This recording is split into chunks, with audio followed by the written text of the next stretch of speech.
पहले मैं आपको कॉन्ग्रुएंस यानी कि सर्वांग समता, ऐसी दो फिगर्स या फिर ऐसी दो ट्रायंगल्स, हमने ट्रायंगल के ऊपर लगाया था, ऐसी दो ट्रायंगल जिनके सारे अंग समान हो। अब हम पढ़ने वाले हैं सिमिलैरिटी। तो सिमिलैरिटी तो आप नाम से समझ रहे होंगे, यानी कि सिमिलर चीजें। सिमिलर का मतलब क्या होता है? एक जैसी, या फिर समरूपता, यानी कि जिनका समान रूप हो, जिनका रूप समान हो,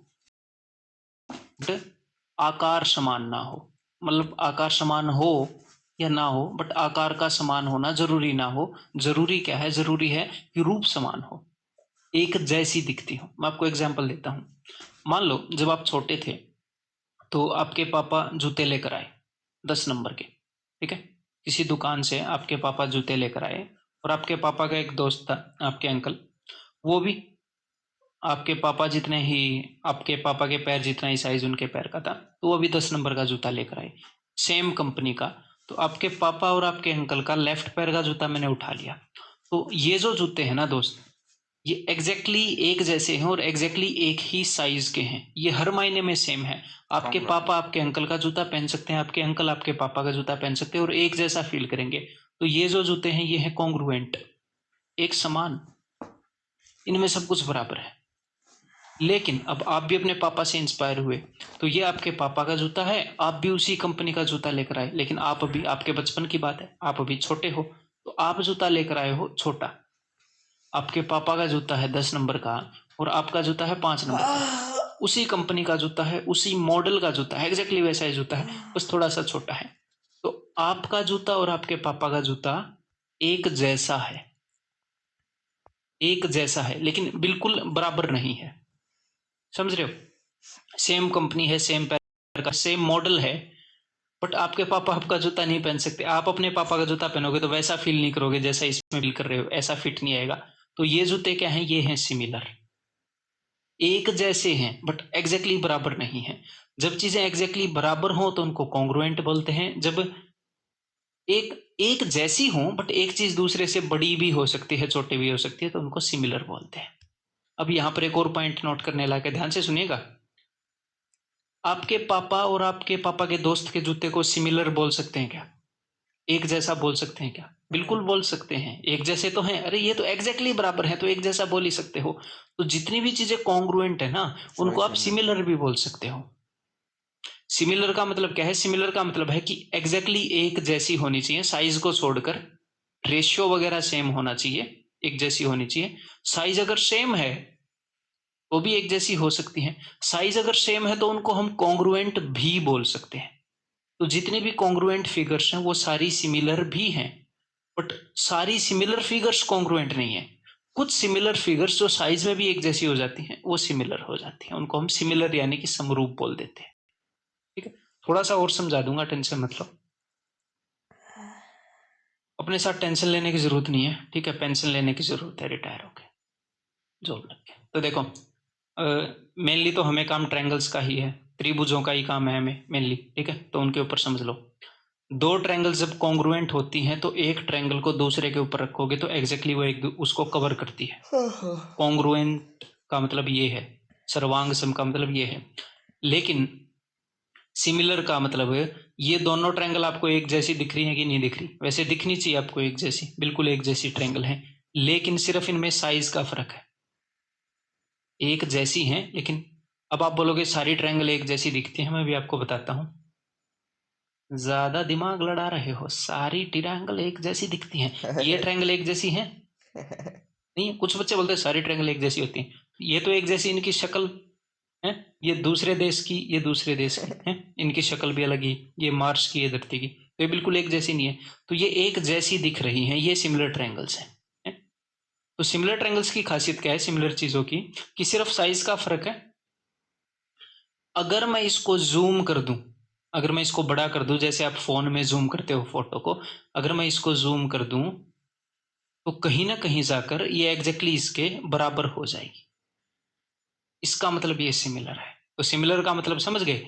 चीजें एग्जैक्टली एक जैसी हैं, कभी कभी उनके साइज में थोड़ा मोटा फर्क है, ठीक है? तो उनको हम सिमिलर बोलते हैं। मतलब कि मान लो इस ट्रायंगल की ये साइड 5 सेंटीमीटर की है, इस ट्रायंगल की ये साइड 5 सेंटीमीटर की है, ये साइड 6 सेंटीमीटर की है और ये साइड 7 सेंटीमीटर की है। तो इस ट्रायंगल की ये साइड 10 सेंटीमीटर की है, ये साइड 12 की है, ये साइड 14 की है। क्या इस ट्रायंगल की हर एक साइड उसके कंपैरिजन में डबल है। तो ये एक जैसी है 5 6 7 10 12 14, बट ये एग्जैक्टली डबल है, बस साइज का इनमें फर्क है, वैसे एक जैसी है, तो इनको बोलते हैं हम सिमिलर। तो भैया अब एग्जाम में आप ऐसे जूम कर करके तो देखोगे नहीं कि ट्रायंगल जूम होकर एक दूसरे के ऊपर फिट बैठ रही है कि नहीं, तो इसके लिए भी कुछ ना कुछ रूल्स होंगे, कुछ ऐसे रूल्स जिनको हम इन ट्रायंगल के ऊपर लगाएंगे। अगर ये ट्रायंगल उन रूल्स को फॉलो करेंगी तो हम इनको सिमिलर या फिर समरूप बोल पाएंगे, जैसे हमने कॉन्ग्रुएंस के रूल किए थे। ऐसे ही सिमिलरिटी के रूल्स मैं आपको करवाता हूं। अब हम आगे बढ़ते हैं ना।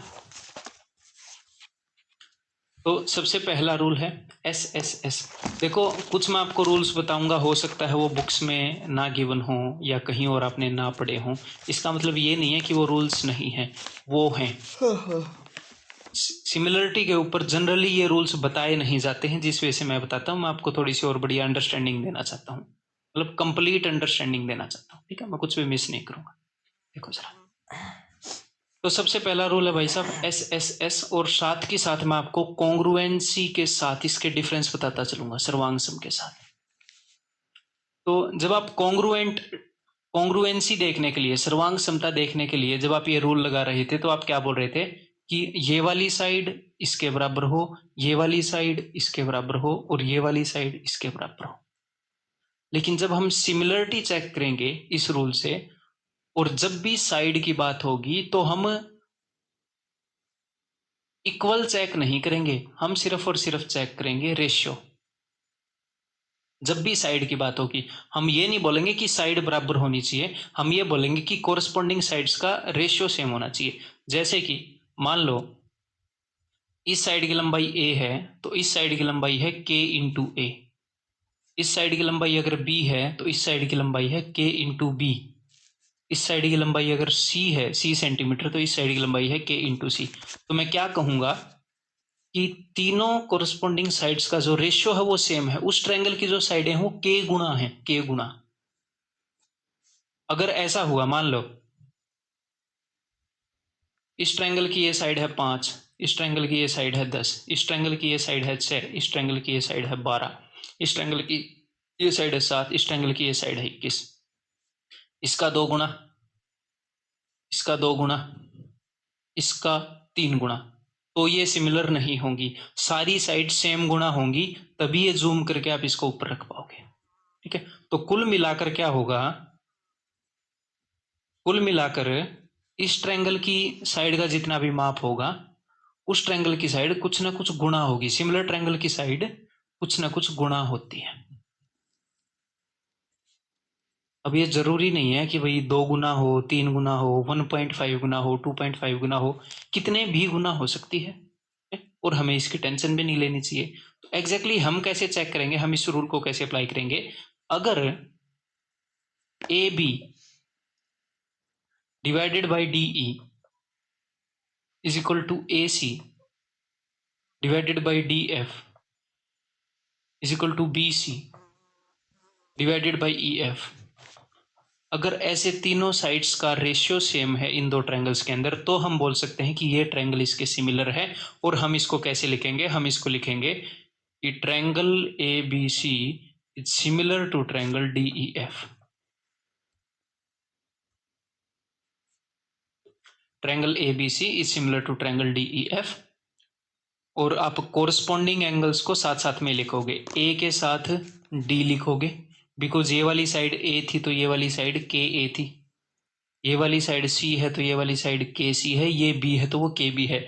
तो उसी वे में लिखना है ए बी सी, पहले ए वाली साइड कवर की फिर सी वाली, ऐसे ही पहले के ए वाली कवर की फिर के सी वाली, डी ई एफ। ऐसे नहीं यहाँ पर डी एफ ही लिख दिया। और एक और बात, फिर इनके एंगल्स के बीच में क्या रिलेशन होगी, साइड्स का रेशियो सेम है, मान लो उसकी सारी साइड्स डबल हैं, तो क्या एंगल भी यहां से डबल होंगे। अगर एंगल डबल हो गए तो इस ट्रायंगल के तीनों एंगल्स का सम क्या है 180, उस ट्रायंगल के तीनों एंगल्स का सम 360 हो जाएगा। ऐसा कभी हुआ है कि किसी ट्रायंगल के तीनों एंगल्स का सम 360। तो साइड्स का रेशियो देखते हैं और एंगल इक्वल होते हैं, बिकॉज एंगल यहां पर भी टोटल 180 होंगे, वहां पर भी टोटल 180। तो अगर दो ट्रायंगल्स सिमिलर हैं तो गारंटीड उनके एंगल्स इक्वल होंगे। ये एंगल इसके इक्वल होएगा, ये एंगल इसके इक्वल होएगा, और ये एंगल इसके इक्वल होएगा। समझ गए दोस्त, एंगल इक्वल होते हैं। तो क्लियर है, ये बात आपको क्लियर हो जानी चाहिए। साइड साइड साइड, तो यहां पर हम देखते हैं दोस्त सिर्फ और सिर्फ रेशियो साइड के केस में, और एंगल इक्वल होने चाहिए। अगला रूल करते हैं, ट्रिपल ए रूल, यानी कि अगर एक ट्रायंगल के तीन एंगल दूसरी ट्रायंगल के तीनों एंगल के साथ इक्वल हों तो वो दोनों ट्रायंगल सिमिलर हो जाएंगी। सिमिलर होने की गारंटी है, कॉन्ग्रुएंट होने की गारंटी नहीं होती। तीनों एंगल अगर सेम हो गए तो कॉन्ग्रुएंट होने की गारंटी नहीं होती। कॉन्ग्रुएंट में क्या आया था, angle side angle, angle angle side ऐसे आया था, है, लेकिन सिमिलर हो जाते हैं। ठीक है, मेरे को एक बात बताओ, अगर इस ट्रायंगल का एक एंगल 50 डिग्री का है और दूसरा एंगल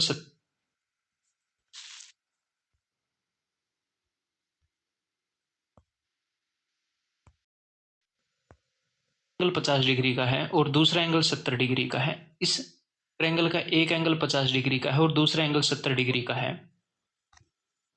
अगर इस ट्रायंगल के दो एंगल इस ट्रायंगल के दो एंगल के इक्वल हैं तो तीसरे एंगल के बारे में आप क्या बोल सकते हो? तो तीसरा तो बाय डिफॉल्ट इक्वल हो जाएगा, क्योंकि तीनों का सम 180 है, तो यहां पर भी तीसरे को 60 होना पड़ेगा और यहां पर भी तीसरे को 60 होना पड़ेगा कि नहीं पड़ेगा? होना पड़ेगा। तो आप ए रूल को ए रूल भी बोल सकते हो, मतलब आपको तीनों एंगल चेक करने की जरूरत नहीं है, होने तीनों बराबर चाहिए, लेकिन अगर दो बराबर हो गए तो तीसरे को बाय डिफॉल्ट बराबर होना पड़ेगा। तो हम ये बोल सकते हैं कि अगर एक ट्रायंगल के दो एंगल किसी दूसरी ट्रायंगल के दो एंगल के बराबर हो तो वो दोनों ट्रायंगल सिमिलर हैं। सिंपल सी बात है, तो वो दोनों ट्रायंगल सिमिलर है। Then SAS rule, side angle side rule, यानी कि साइड एक और साइड और उनके बीच वाला एंगल, उनके बीच में इंक्लूडेड एंगल, जैसे कॉन्ग्रुएंट में मैंने आपको बताया था। ठीक है, और आप साइड का हमेशा क्या चेक करते हो? आप साइड का चेक करते हो रेशियो। साइड इक्वल होनी जरूरी नहीं है सिमिलरिटी में, लेकिन एंगल जो है वो तो इक्वल होंगे, क्योंकि यार एंगल तो यहां पर भी 180 है, यहां पर भी 180 है टोटल। ठीक है, तो देखो, अगर मैं आपको ये बताऊं कि भैया ए बी जो है वो 5 सेंटीमीटर की है, DE 10 सेंटीमीटर की है, AC 8 सेंटीमीटर की है और DF 16 सेंटीमीटर की है, और साइड का रेशियो सेम निकला, और ये वाला एंगल इस वाले एंगल के इक्वल है, एंगल का रेशियो नहीं, एंगल इक्वल है, तो side angle side, side angle side से दोनों ट्रायंगल जो है वो सिमिलर हो गए। कॉन्ग्रुएंस वाले वो सारे रूल यहां पर लग रहे हैं, आप देख रहे होंगे। ठीक है, तो क्या हो गया, साइड एंगल साइड से दोनों ट्रायंगल जो है वो सिमिलर हो गई। समझ में आ गई? यानी कि यहां पर क्या होगा, यहां पर अगर A है और B है, यहां पर इस साइड की लंबाई AK है, इस साइड की लंबाई BK है, ठीक है, और बीच वाला एंगल इक्वल है। तो क्लियर है, तो दोनों ट्रायंगल क्या हो जाएंगी, सिमिलर हो जाएंगी, और अगर दो ट्रायंगल सिमिलर हो गई तो सारे कोरस्पॉन्डिंग एंगल्स इक्वल हो जाएंगे। ठीक है, और आगे और भी रिलेशन मैं आपको बताऊंगा, टेंशन मत लो इनके बारे में। The next is RHS rule.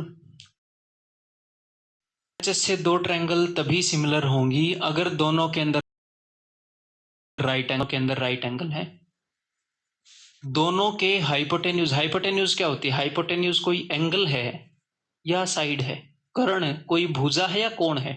भुजा है, तो भुजा का तो हमेशा रेशो देखते हैं, इनका तो हमेशा रेशो देखते हैं। अगर ये जो हाइपोटेन्यूज है ये मान लो 15 सेंटीमीटर है और ये जो हाइपोटेन्यूज है ये 30 सेंटीमीटर है सपोज, तो आपने क्या देखना है कि दोनों के अंदर राइट एंगल है, आप बोलोगे जी दोनों के अंदर राइट एंगल है, और जो हाइपोटेन्यूज का जो रेशियो है 1:2, वही रेशियो किसी और साइड का है क्या? अगर ये 8 है और ये 16 है, वही रेशियो किसी और साइड का है क्या? हाँ जी, 8 की डबल 16, 15 की डबल 30, तो राइट एंगल, और फिर जितनी भी भुजाएं हैं उनका रेशियो बराबर होना चाहिए, 15 30 8 16, 1:2 1:2। क्लियर है? इन्हीं रूल्स के बारे में मैं बात कर रहा था, RHS है, साइड एंगल साइड, ये जनरली बताए नहीं जाते बट ये भी लागू होते हैं और कभी कभी इनकी भी जरूरत पड़ जाती है, और बिल्कुल सिंपल सी तो ये बातें हैं। ठीक है, क्लियर है? देन भाई एक बहुत ही जरूरी बात यहां पर मैं आपको बताने वाला हूं, तो थोड़े से कॉन्शियस हो जाओ, थोड़े से अवेयर हो जाओ। रिलेशंस बिटवीन वन डायमेंशनल एक विमीय और टू डायमेंशनल दो विमीय मेजर्स, इन माप के बीच में जो वन डायमेंशनल चीजें हैं और जो टू डायमेंशनल चीजें हैं उनके बीच में क्या रिलेशन है, ये मैं आपको बताने वाला हूं। देखो, अगर दो ट्रायंगल सिमिलर हो तो मान लो ट्रायंगल ए बी सी, यहां पर triangle A B C similar है ट्रायंगल डी ई एफ के, ठीक है। तो इन दोनों ट्रायंगल्स के अंदर वन डायमेंशन में कौन कौन सी चीजें हैं, कुछ ऐसी चीजें हैं जो मैं आपको आगे बताने वाला हूं, लेकिन नाम उनके अभी मैं आपको इंट्रोड्यूस कर देता हूं। वन डायमेंशन का क्या मतलब है, मैंने आपको ज्योमेट्री के स्टार्टिंग में बताया था कि पॉइंट जो है वो 0 डायमेंशनल फिगर होती है, कोई भी लाइन जो है वो 1 डायमेंशनल फिगर होती है जो बहुत सारे पॉइंट से मिलाकर बनी है। कोई भी प्लेन यानी कि स्क्वायर हो गया, रेक्टेंगल हो गया, प्लेन पेपर हो गया, वो 2 डायमेंशनल फिगर होता है। और अभी हम यहाँ पर 1 डायमेंशनल और 2 डायमेंशनल से ही हम डील करेंगे, ठीक है। तो जितनी भी 1 डायमेंशनल चीजें हैं, 1 डायमेंशनल का मतलब जितनी भी लेंथ है, जितनी भी लंबाइयां हैं, तो कौन कौन सी चीजें यहाँ पर लंबाइयां हैं एक बार मेरे को बताओ। जैसे दोनों ट्रायंगल की साइड एक लंबाई ही होती है ना, दोनों ट्रायंगल्स का पेरीमीटर, साइड की भुजा पेरीमीटर यानी कि परिमाप, हिंदी में मैं साथ साथ बताता रहूंगा, लिखूंगा, ठीक है, हिंदी वाले खुद लिखना है ये चीज, ठीक है। दोनों ट्रायंगल की एल्टीट्यूड, एल्टीट्यूड यानी कि लंब, दोनों ट्रायंगल की मीडियन, मीडियन यानी कि माध्यिका, दोनों ट्रायंगल के एंगल बाइसेक्टर, कोण समद्विभाजक भाजक, दोनों ट्रायंगल्स के क्या बोलते हैं इन रेडियस, यानी कि अगर इसके अंदर अगर मैं कोई सर्कल बनाऊं तो उसका रेडियस, ठीक है। तो ये सारी चीजें क्या होगी, ये सारी चीजें एक डायमेंशन में होगी, ठीक है। और 2 डायमेंशन में कौन सी चीज होगी, 2 डायमेंशन प्लेन में हो गई दोनों ट्रायंगल्स का एरिया, ठीक है। तो बात क्या है, मान लो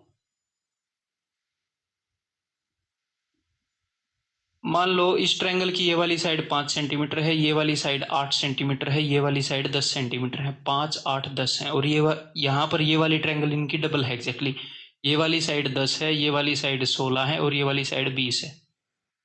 तो साइड्स का रेशियो सेम है, 5 का डबल, 8 का डबल, 10 का डबल, ठीक है। तो अब मेरी बात ध्यान से सुनो, अब मैं कंसेप्ट बताना स्टार्ट कर रहा हूँ। मेरे ख्याल मेरे को ऐसे बताना चाहिए था पहले, बट अभी बता देता हूँ, ठीक है। ये वैसे ही आपको लगा होगा अब तक, कोई नहीं, अभी मजा आएगा, टेंशन मत लो, ठीक है। इस वाली ट्रायंगल की हर एक साइड इस वाली ट्रायंगल की हर एक साइड से डबल है, साइड्स के बीच में जो रेशियो है वो क्या है, 1:2। तो साइड क्या है, 1 डायमेंशनल चीज है, तो सारी 1 डायमेंशनल चीजों में रेशियो 1:2 होगा, ये मैं कहना चाह रहा हूं, ठीक है। 1 डायमेंशनल चीजों में ट्रायंगल ABC और DEF के अंदर जो रेशियो है वो है 1:2। इस ट्रायंगल की हर एक साइड की इस ट्रायंगल की हर एक साइड डबल है, तो इस ट्रायंगल का जो पेरीमीटर होगा उससे डबल इस ट्रायंगल का पेरीमीटर होगा। आप बोलोगे सर बेसिक सी बात है, हाँ बिल्कुल बेसिक सी बात है, ठीक है। इस ट्रायंगल की अगर पॉइंट ए से मैं मीडियन ड्रॉ करूंगा, माध्यिका, सामने वाली लाइन के बीच में अगर मैं लाइन ड्रॉ करूंगा AD, तो उससे एग्जैक्टली डबल होगी इस लाइन की माध्यिका DZ। मतलब इस ट्रायंगल में और इस ट्रायंगल में अगर आप एग्जैक्टली सेम काम करोगे ना, एग्जैक्टली सेम काम, तो वहां पर जो भी लेंथ होगी वो डबल होगी। अगर यहां पर आपने कोई सर्कल बनाया और उसका रेडियस मापा, और यहां पर आपने कोई सर्कल बनाया उसका रेडियस मापा, तो उसका रेडियस डबल निकलेगा। यहां वाले सर्कल का जो पेरीमीटर होगा, परिमाप, सरकमफ्रेंस, परिधि, वो यहां वाले सर्कल की परिधि डबल निकलेगी। यहां पर अगर आपने मीडियन मैंने बता दी, एल्टीट्यूड लंब डाला, उसकी लंबाई जो होगी, यहां पर जो लंब डालोगे उसकी लंबाई डबल होगी एल्टीट्यूड की, ठीक है। तो 1 डायमेंशन यानी कि लेंथ में कोई भी काम करोगे वहां पर वो डबल निकलेगा। लेकिन अगर आप काम करोगे 2 डायमेंशन में, 2 डायमेंशन का क्या मतलब है, अगर आप इस ट्रायंगल का एरिया निकालोगे और इस ट्रायंगल का एरिया निकालोगे तो हमें स्क्वायर करना पड़ेगा। एक डायमेंशन से डबल डायमेंशन है, अगर हम 3 डायमेंशन में जाते हैं तो क्यूब करना पड़ता है, ठीक है। तो अब रेशियो क्या हो जाएगा, इसका स्क्वायर करोगे 1 और इसका स्क्वायर करोगे 4, एरिया 4 गुना हो जाएगा, साइडें 2 गुना हो रही है, ठीक है। अगर इस ट्रायंगल में बाहर एक सर्कल ड्रॉ कर दोगे उसका रेडियस, और इस ट्रायंगल में बाहर एक सर्कल ड्रॉ कर दोगे उसका रेडियस निकाल लोगे, तो रेडियस क्या है, लंबाई है, एक डायमेंशन में है, तो लंबाइयों का रेशियो 1:2 है। लेकिन इस ट्रायंगल के अंदर एक सर्कल बनाकर उसका एरिया निकालोगे, इस ट्रायंगल के अंदर एक सर्कल बनाकर उसका एरिया निकालोगे, अब आप एरिया की बात कर रहे हो, तो 1:4 रेशियो होगा, 2 डायमेंशन। अगर इस ट्रायंगल के बाहर सर्कल बनाकर एरिया निकालोगे, इस ट्रायंगल के बाहर सर्कल बनाकर एरिया निकालोगे, तो रेशियो क्या हो जाएगा एरिया का 1:4। अगर सेम काम एरिया में यहां पर करोगे, सेम काम एरिया में यहां पर करोगे, तो 1:4 रेशियो। अगर यहां पर बाहर सर्कल बनाकर इस शेडेड पोर्शन का एरिया निकालोगे और यहां पर सर्कल बनाकर इस शेडेड पोर्शन का एरिया निकालोगे, तो इस शेडेड पोर्शन का एरिया इस शेडेड पोर्शन के एरिया से 4 गुना निकलेगा। तो समझ गए मैं क्या बोल रहा हूं? यहां पर जो भी काम करोगे वहां पर वही काम करोगे, तो 1 डायमेंशंस का रेशियो तो सेम होएगा, जो भी भुजाओं का रेशियो था। 2 डायमेंशन का रेशियो स्क्वायर में आ जाएगा। अगर मैं इसको 3D में बना के पानी वानी भरने लग जाऊं, वॉल्यूम इनका निकालने लग जाऊं, तो क्यूब में रेशियो आ जाएगा। ये सिंपल सी अंडरस्टैंडिंग है, ये सिंपल सा है मामला। तो एग्जामिनर आपको क्या करेगा, एग्जामिनर आपको साइड्स का रेशियो डायरेक्टली दे देगा, है इनका रेशियो पूछ लेगा। एग्जामिनर आपको इसका रेशियो दे देगा कि भाई दोनों के अंदर मैंने सर्कल बनाया, उसका जो रेडियस था उसका ये रेशियो है, तो भुजाओं का रेशियो बताओ। ऐसे ऐसे काम करेगा, है वो चालाकी आपने चलने नहीं देनी उसकी, सिंपल सी बात है। ठीक है, क्लियर है? और कुछ तो नहीं बताने वाला था मैं, मेरे दिमाग में। हाँ चलो, ऐसे मैं लिखने की सोच रहा था कि अगर इस साइड की लंबाई a है, इस साइड की लंबाई b है और इस साइड की लंबाई c है, इस साइड की लंबाई अगर k a है, इस साइड की लंबाई अगर k b है और इस साइड की लंबाई k c है, तो जितनी भी 1 डायमेंशनल चीजें हैं उनका 1:2 वो तो सेम बात होगी, 1:2 1:, चलो फिर भी मैं बता देता हूँ। जितनी भी 1 डायमेंशनल चीजें हैं उनका रेशियो हो जाएगा 1:k, और जितनी भी 2 डायमेंशनल चीजें हैं उनका रेशियो हो जाएगा 1:k², 1² ठीक है। जितनी भी 1 डायमेंशनल चीजें हैं उनका रेशियो क्या होगा, उनका रेशियो होगा जो भी इनकी भुजाओं का रेशियो है। मैं चीजों को बार बार रिपीट करके बता रहा हूं ताकि मैं आपको हर एक रूप दिखा पाऊं चीजों का। ठीक है, मेरे को सारी बातें पता है कि ये मैं बार बार बता रहा हूँ, ये मैं बार बार नहीं बता रहा हूँ, मैं भी आदमी हूँ। कई बार स्टूडेंट को लगता है इसे तो बार बार बता रहा है, भाई पता है मेरे को, और इन चीजों के बारे में आपसे ज्यादा ही पता है। ठीक है, तो अगर मैं कोई भी काम कर रहा हूं ना, एक भी काम पर्पजलेस नहीं कर रहा, हर काम के पीछे पर्पज है, ये मान लो आप। ठीक है, तो A B by D E, A C by D F is equal to B C by E F. जो इनकी भुजाओं का जो रेशियो है उसका स्क्वायर, मान लो अगर ये के है, इनका रेशियो जो भी है, तो एरिया का रेशियो क्या होगा, उसका स्क्वायर। मैं चाहता हूं कि आपको हर एक रूप में चीजें दिखा दूं ना, वो क्या पता किस रूप में दे दे और फिर आपको लगे कि आपको उतना जल्दी स्ट्राइक ना हो, वो मैं नहीं चाहता कि ऐसा ना हो। ठीक है, तो चलो भाई मैंने ये सारी चीजें बता दी। अब मैं आपको बताने वाला हूं क्या, अब मैं आपको बताने वाला हूं स्पेशल सिचुएशंस, कुछ special cases creating similar triangles. कुछ ऐसी सिचुएशंस हैं जो सिमिलर ट्रायंगल्स को क्रिएट करती हैं।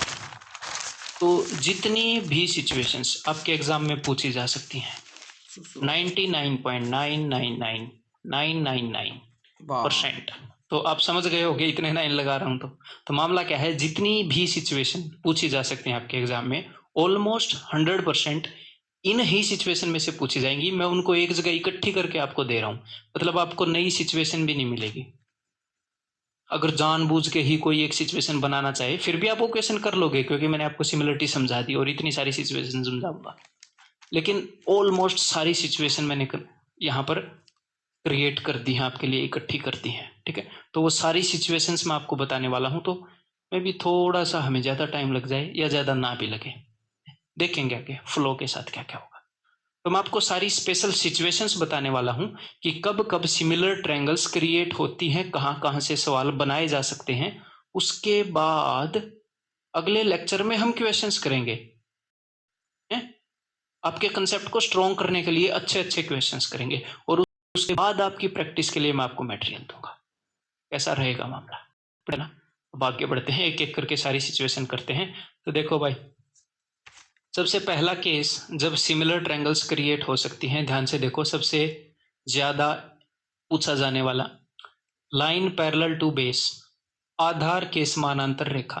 किसी भी ट्रायंगल में, किसी भी त्रिभुज में जब उसके बेस के पैरेलल अगर कोई लाइन क्रिएट कर दी जाती है, जैसे ये जो डीई है, ये अगर किसी भी त्रिभुज में उसके बेस के पैरेलल लाइन क्रिएट कर दोगे तो ये जो छोटी ट्रायंगल है और ये जो पूरी बड़ी ट्रायंगल है ये सिमिलर हो जाएंगी। तो ये छोटी ट्रायंगल है यानी कि ट्रायंगल ADE सिमिलर किसके हो जाएगी, ADE ऐसे है ना, तो ऐसे ही लाओ ABC। अब आप बोलोगे सर कैसे सिमिलर हो जाएगी, तो अब हम उन रूल्स का यूज करेंगे जो मैंने आपको रूल्स पढ़ाए हैं। तो आप एक बार रूल्स का यूज करके प्रूव करो, अब प्रूव करो कि ADE सिमिलर टू ABC। आपने करना क्या पता है, मैं सारी सिचुएशंस आपको बताऊंगा। तो पहले मैं बताऊंगा कि इस सिचुएशन के अंदर ये ट्रायंगल सिमिलर हो गई, पहले ही बता दूंगा आपको कि इस सिचुएशन में ये ट्रायंगल सिमिलर है, या फिर मेरे बताने से पहले वीडियो पॉज करके खुद ढूंढना कौन सी सिमिलर है? मैं बताऊंगा सबसे पहले कि ये वाली सिमिलर है, फिर आपने क्या करना, आपने कोशिश करनी है कि आप खुद प्रूव करो कि ये सिमिलर क्यों है वीडियो पॉज करके, और फिर मैं आपको बता दूंगा कि ये इसलिए सिमिलर है। तो मजा आएगा इस गेम में कि कितने का आप खुद प्रूफ निकाल पाते हो, कितने में आप खुद निकाल पाते हो कि कौन कौन सी सिमिलर होगी इस सिचुएशन में।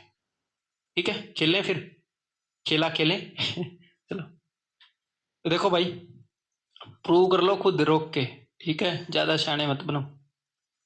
हाँ ये मजे है ना, यहीं धरे रह जाएंगे अगर खुद दिमाग नहीं लगाओगे। जब आप खुद दिमाग लगाते हो तो दिमाग में दर्द होता है, दिमाग खपता है? देखो प्रूव कर लिया है। तो ये और ये पैरेलल हैं, अगर दो लाइनें पैरेलल हैं तो ये एंगल और ये एंगल दोनों क्या होते हैं, बराबर होते हैं। कौन से एंगल हैं ये, कोरस्पॉन्डिंग एंगल हैं, संगत कोण है।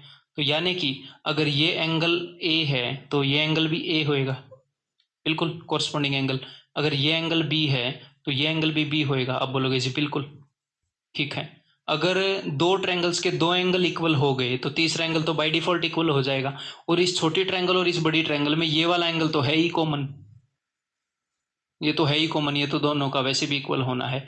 तो देख लो इस ट्रायंगल के तीन एंगल्स भी ABC हैं, इस बड़ी ट्रायंगल के तीन एंगल्स भी ABC हैं। तो सिमिलर हुई कि नहीं हुई? हाँ। आपको सिमिलर चाहिए कि नहीं चाहिए? मिल गई आपको सिमिलर ट्रायंगल्स। तो देखो ये दोनों ट्रायंगल सिमिलर हो गई तो इनकी भुजाओं का जो रेशियो है वो बराबर होएगा। यानी कि आप क्या लिख सकते हो, अब ध्यान से सुन लो बात को, कि छोटी ट्रायंगल और बड़ी ट्रायंगल ये दोनों सिमिलर हैं। कौन कौन सी ट्रायंगल सिमिलर हैं? Smaller triangle and bigger triangle. ऊपर मैं लिखूंगा छोटी ट्रायंगल की साइड, नीचे लिखूंगा बड़ी ट्रायंगल की साइड, यानी कि AD बाई छोटी ट्रायंगल की side AD by AB is equal to छोटी ट्रायंगल की साइड AE बाई वही सेम बड़ी ट्रायंगल की साइड, मतलब ये CB है वो भी CB, AC is equal to छोटी ट्रायंगल की साइड DE अपॉन BC। ठीक है, अगर ये रेशियो जो है मान लो K है, इनका कुछ ना कुछ रेशियो होगा, सारा रेशियो बराबर है, तो एरिया ऑफ ADE का क्षेत्रफल और क्षेत्रफल ऑफ ABC ABC का एरिया, इनका रेशियो हो जाएगा K²। ये मैंने आपको बताया है, साइड्स का जो भी रेशियो होगा उसका स्क्वायर एरिया का रेशियो। मस्त काम चल रहा है अभी तक। एक और चीज बता देता हूं, देख लो। आप इसको ऐसे भी लिख सकते हो कि AD, अब तक हमने लिखी है बड़ी ट्रायंगल की साइड, लिखते हैं कि देखो एक बात बताओ कि AD by AB is equal to AE by AC। ऐसे अगर आप लिख सकते हो तो AB में से AD घटाने पर यह आएगा और AC में से AE घटाने पर यह आएगा। तो एक बड़ी चीज में से सेम छोटी चीज आप घटा रहे हो, एक बड़ी चीज में से सेम छोटी चीज घटा रहे हो, मतलब इसके कोरस्पॉन्डिंग ये है, इस पूरी बड़ी के कोरस्पॉन्डिंग ये है। ये तो मैंने मैथमेटिकली प्रूव कर दिया, हो सकता है आपको समझ में ना आया हो, लेकिन फील करना जरूरी है, फील कर लो। ठीक है, कैसे देखो, छोटी ट्रायंगल मान लो 1 यूनिट की है, छोटी ट्रायंगल की साइड मान लो 1 यूनिट की है और बड़ी ट्रायंगल की साइड मान लो 3 यूनिट की है। छोटी ट्रायंगल और बड़ी ट्रायंगल का रेशियो 1:3 है। तो छोटी ट्रायंगल इधर भी रेशियो सेम होएगा, छोटी ट्रायंगल की साइड और बड़ी ट्रायंगल की साइड का रेशियो जो भी है वो हर एक केस में सेम ही है, बिकॉज ये सिमिलर है। तो छोटी ट्रायंगल और बड़ी ट्रायंगल का रेशियो 1:3 है, यानी कि बड़ी ट्रायंगल की साइड 3 गुना है। तो छोटी ट्रायंगल की साइड और बड़ी ट्रायंगल की साइड का रेशियो 1:3। छोटी ट्रायंगल की साइड इसका और इसका रेशियो 1:3 है। तो अगर 1/3 is equal to 1/3 equal to 1/3, हम इसको, अगर ये 3 है ये 1 है तो ये 2 यूनिट होएगा, ये 3 है ये 1 है तो ये 2 यूनिट होएगा। तो मैं इसको ऐसे भी लिख सकता हूं कि AD/DB इज इक्वल टू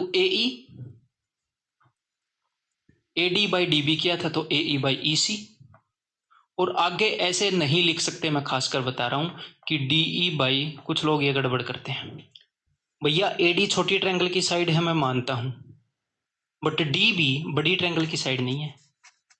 तो नीचे ये जो DE है ये छोटी ट्रायंगल की साइड है और BC जो है बड़ी ट्रायंगल की साइड है, तो ये वाला मत लिखना है। तो ये सिर्फ 2 लिखना कि this by this is equal to this by this, सिर्फ इतना। अगर तीनों लिखने हैं तो क्या करोगे, छोटी ट्रायंगल की साइड बड़ी की साइड, छोटी की साइड बड़ी की साइड, छोटी की साइड बड़ी की साइड, और एरिया को भी यही कंपेयर करोगे। और हाँ, अब कई महान अनुभव क्या करते हैं, इसके एरिया को और इसके एरिया को जब कंपेयर करते हैं तो इनका स्क्वायर कर देते हैं। ना ना ना ना, ऐसे नहीं करना। एरिया हमेशा कंपेयर होएगा छोटी ट्रायंगल और बड़ी ट्रायंगल का। एरिया हमेशा किसका कंपेयर होएगा, छोटी ट्रायंगल और बड़ी ट्रायंगल का, फिर इस टुकड़े का एरिया निकलेगा। जैसे इस केस में, अब ध्यान से सुनो, यहीं पर बता देता हूं, सब कुछ साफ साफ दिख रहा है, गचर मचर हो गया है, लो दिख ही रहा है। देखो इस केस में छोटी ट्रायंगल और बड़ी ट्रायंगल का रेशियो क्या है, 1:3। छोटी ट्रायंगल की साइड 1, बड़ी ट्रायंगल की साइड 3, हमने वैसे ही अपनी तरफ से मान रखी है। तो एरिया का रेशियो क्या होगा, एरिया का रेशियो होगा 1:9, कि अगर छोटी ट्रायंगल का एरिया 1 यूनिट है तो बड़ी ट्रायंगल का एरिया 9 यूनिट है। इस छोटी सी का 1 यूनिट है तो बड़ी, इसका नीचे वाले का 8 आ गया, इसका 1 है, टोटल का 9 है। लेकिन अगर आप इस रेशियो से निकालते तो इनका रेशियो आ जाता 1:4, जो कि गलत होता। तो एरिया अगर आप रेशियो निकालोगे तो हमेशा छोटी ट्रायंगल और बड़ी ट्रायंगल ऐसे निकालोगे दोस्त। किसी भी चीज का अगर इन रेडियस वगैरह किसी भी चीज का रेशियो निकालोगे तो ऐसे निकालोगे, ठीक है। ये जस्ट वैसे कभी कभी यूज करने के लिए मैंने बता दिया। तो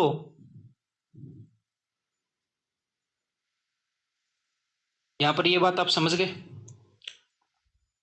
अगर ये चीज, अगर ये दोनों लाइनें पैरेलल हुई तो इसका मतलब क्या है, दोनों लाइनें पैरेलल होने का मतलब है कि छोटी ट्रायंगल और बड़ी ट्रायंगल सिमिलर हो जाएंगी। मतलब अगर ये दोनों पैरेलल हुई तो आप लिख सकते हो AD/AB is equal to AE/AC is equal to DE/BC। कभी कभी एग्जामिनर आपको उल्टा बता देता है, कभी कभी एग्जामिनर ऐसे बोल देता है कि AD/DB is equal to AE/EC, ऐसे बोल देगा। वो आगे से ऐसे बताएगा कि एक ट्रायंगल ABC है जिसके अंदर D यहाँ पर पॉइंट है, E यहाँ पर पॉइंट है, और AD/DB, AD और DB का जो रेशियो है वही AE और EC का रेशियो है। तो आप क्या बोलोगे, अगर लाइनें पैरेलल होती हैं तो ये सच है, अगर ये सच है तो लाइनें पैरेलल होंगी। तो कभी कभी वो ये बता देता है ये सेम रेशियो में है, तो आप मान लेना कि लाइनें पैरेलल हैं और ट्रायंगल सिमिलर है। Case completely covered. अब अगला केस करते हैं। तो भाई पिछला जो केस था, जब हम एक ट्रायंगल के बेस के पैरेलल एक लाइन खींचते थे, उसी का स्पेशल केस मैं कर रहा हूं। पिछले केस के अंदर हमने जो पैरेलल लाइन खींची थी उसके ऊपर एक ही कंडीशन थी कि वो इस बेस के पैरेलल थी। चाहे उस लाइन को मैं यहां पर खींच दूं, यहां पर खींच दूं, यहां पर खींच दूं या यहां पर खींच दूं, जब तक वो लाइन नीचे वाली लाइन के पैरेलल है, जो दोनों ट्रायंगल बनेंगी, जो छोटी ट्रायंगल और बड़ी ट्रायंगल, वो सिमिलर बनेंगी। अब उसका एक स्पेशल केस क्या है कि अगर हम उस लाइन को मिड पॉइंट पर खींचें, मिड पॉइंट पर, अगर इस लाइन का मिड पॉइंट D है और इस लाइन का मिड पॉइंट E है, यानी कि E जो है इन दोनों को बराबर हिस्सों में बांटता है, तो मिड पॉइंट पर खींचो या कहीं और खींचो, रूल तो सारे वही वाले फॉलो होंगे।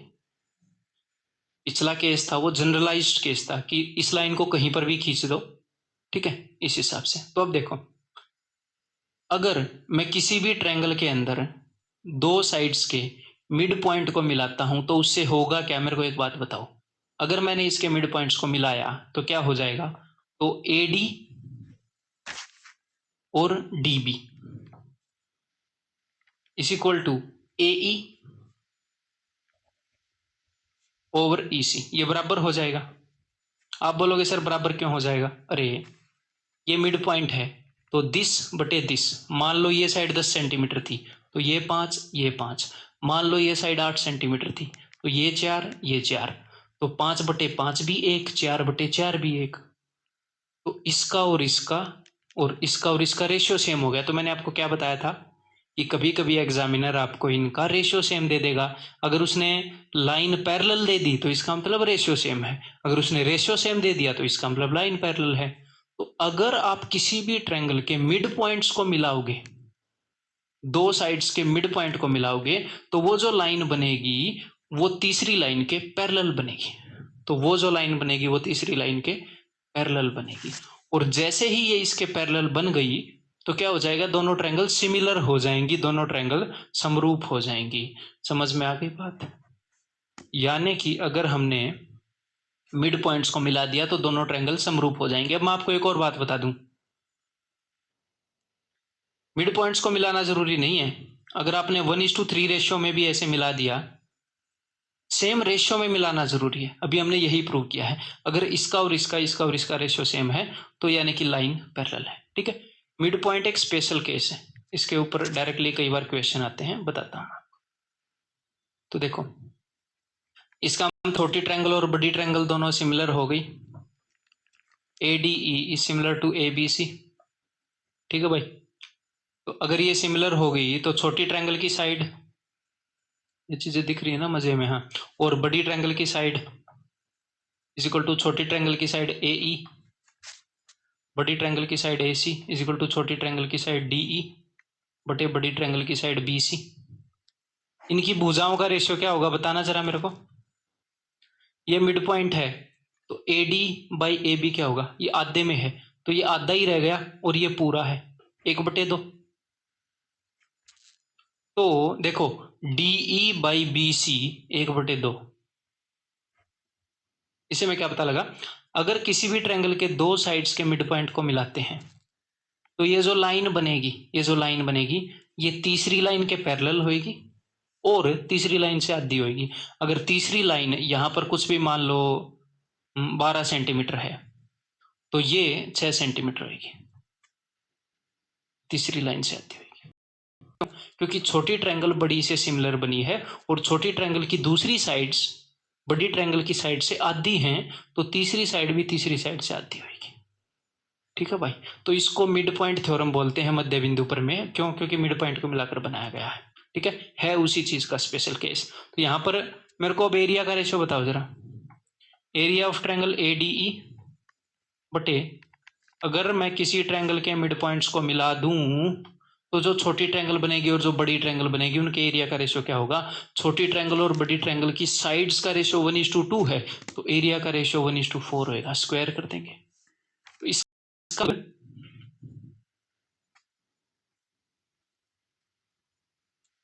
इसका मतलब ऊपर वाली ट्रायंगल और नीचे वाला ये जो ट्रेपेजियम है, नीचे ट्रेपेजियम बना है समलम चतुर्भुज। समलम चतुर्भुज क्या होता है, जिसमें एक जोड़ा हो पैरेलल साइड्स का, और ये पैरेलल तो है ही, ये सिमिलर बनी है। देखो, अगर छोटी ट्रायंगल का एरिया 1 है और बड़ी ट्रायंगल का एरिया क्या है 4, यानी कि छोटी ट्रायंगल का एरिया 1 है, 4 में से 1 गया, इस नीचे जो मामला बैठा है इसका एरिया है 3, इससे 3 गुना है। तो अगर मैं कल को आपको ये बोलूं कि एक ट्रायंगल के मिड पॉइंट्स को मिलाया गया है तो आप मन मन में सोच पाओगे कि इसका एरिया 1 है, पूरी का 4 हो जाएगा, इसका 3 हो जाएगा। अगर आप ऐसा सोच पाओगे तो कई बार हमें हेल्प मिल जाएगी, जल्दी कर लेंगे क्वेश्चन को। ठीक है, अब आगे बढ़े अगले केस पर। मजा आ रहा है? मैं पहले क्या करूंगा, मैं पहले आपको सारे केस दिखाऊंगा फिर बाद में क्वेश्चन करेंगे। तो आपने करना क्या है, ये सारे केस एक तो मेरे साथ साथ प्रूव करने हैं, ठीक है, जैसा कि मैंने आपको बताया आपने प्रूव करने हैं, और बाद में जब हम क्वेश्चन करेंगे उससे पहले एक बार नोटबुक पर सारे लिख के इनको बार बार रिवाइज करना है 3-4 बार, फिर क्वेश्चंस को करेंगे, फिर आपका दिमाग चलेगा वहां पर, इसलिए मैं ऐसे कर रहा हूं। तो भैया अगला मामला है, मैं आपको बता देता हूं फिर आपने प्रूव करना है। हमारे पास एक राइट एंगल ट्रायंगल है जिसमें ये अपना राइट एंगुलर वर्टेक्स है। ये क्या है, एल्टीट्यूड यानी कि लंब इन RAT in right angle triangle, समकोण त्रिभुज में लंब डालना। अगर किसी राइट एंगल ट्रायंगल में हम राइट एंगल से एक एल्टीट्यूड ड्रॉप करते हैं, कहां से, जहां पर राइट एंगल है वहां से, तो 3 सिमिलर ट्रायंगल्स क्रिएट होती हैं। कौन कौन सी, प्रूव करो वीडियो को रोक के। 3 सिमिलर ट्रायंगल्स, उम्मीद करता हूं आपने वीडियो को रोक कर ट्राई किया होगा। देखो, जब राइट एंगल ट्रायंगल में राइट एंगुलर वर्टेक्स से जहां पर 90 का एंगल है उस शीर्ष से एक लंब डालते हैं, तो जो दो छोटी छोटी ट्रायंगल बन गई ना, अब दो छोटी छोटी ट्रायंगल, तो ये जो दो छोटी छोटी ट्रायंगल है और बड़ी ट्रायंगल है, जो पूरी बड़ी ट्रायंगल थी वो सिमिलर होती है। Triangle number 1 triangle A B D, triangle A C D और पूरी बड़ी ट्रायंगल ए बी सी, तीनों सिमिलर होती हैं। अब प्रूव कर लो चाहे प्रूव करना है तो मैं बता रहा हूं, अब मैं आपके नहीं सुनने वाला।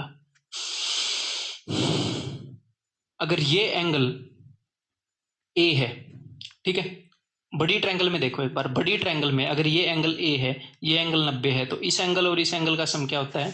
90, बिकॉज 90 है, तीनों एंगल का सम 180 होता है। 90 यहाँ कवर हो गया, तो ये और ये भी 90 होगा। ये ए है तो ये 90 माइनस ए होएगा, ठीक है। और 90 माइनस ए मैं बार बार लिखना नहीं चाह रहा, तो इसकी जगह मैं लिख लेता हूं ए डैश, यानी कि ए का कॉम्प्लीमेंट।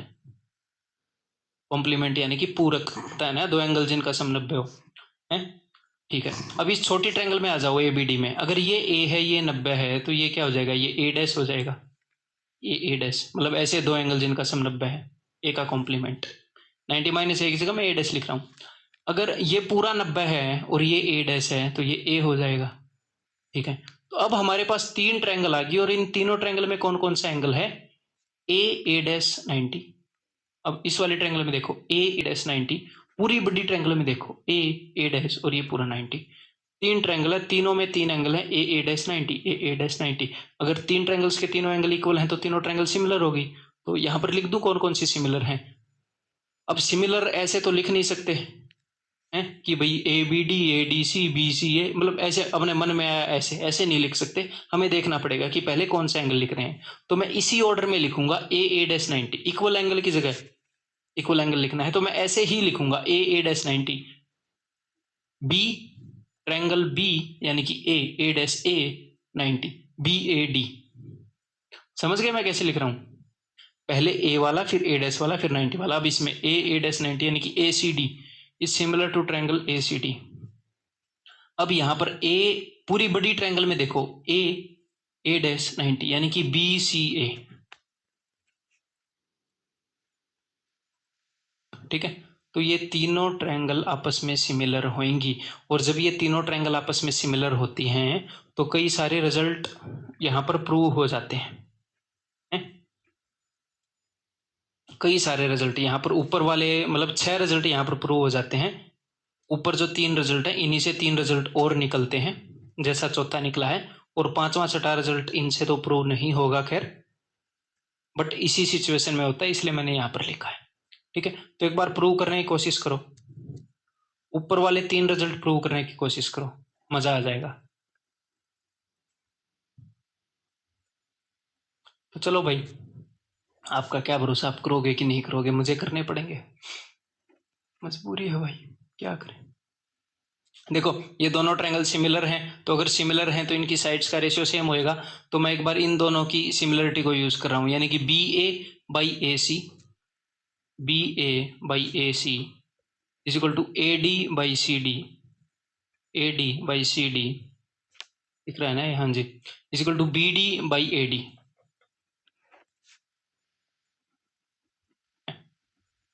तो यहां पर ऐसे देखो, कोई ऐसा टर्म तो नहीं है, अगर ये दोनों ट्रायंगल सिमिलर है ना तो ये सारी चीजें ट्रू हैं। लेकिन एग्जामिनर यहां पर टोटल 3 रिलेशन है, देखो ये दोनों बराबर हैं एक रिलेशन, ये दोनों बराबर हैं एक रिलेशन, और ये दोनों बराबर हैं एक रिलेशन।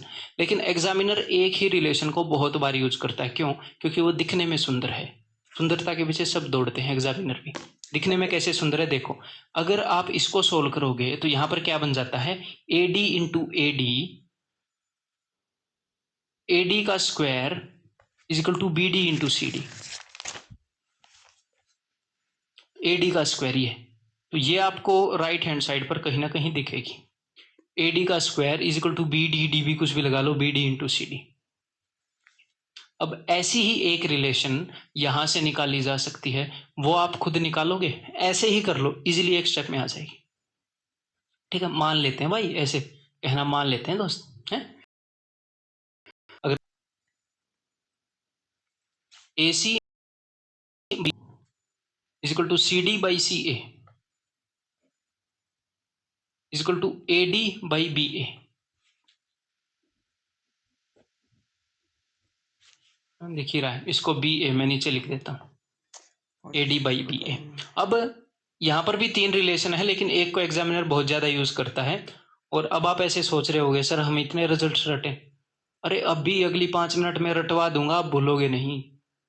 मेरा क्या फायदा हुआ, मतलब मैं रिजल्ट लेकर आया, काम के रिजल्ट लेकर आया और आपको याद ना करवाए।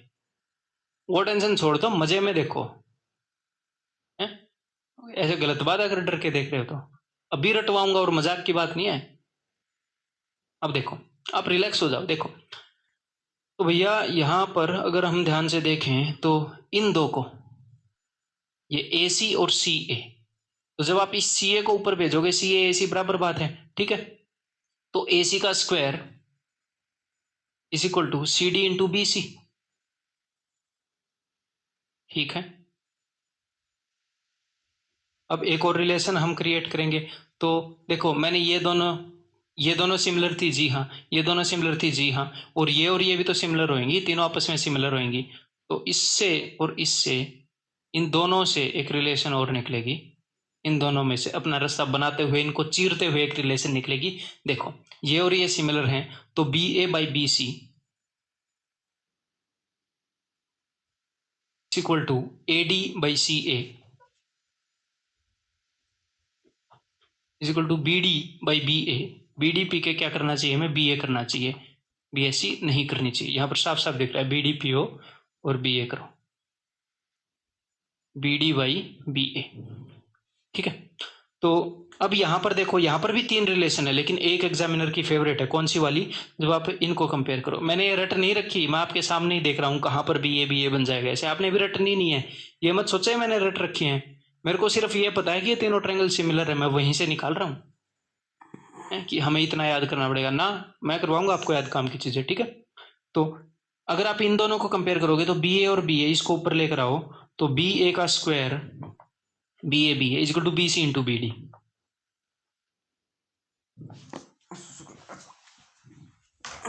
ठीक है।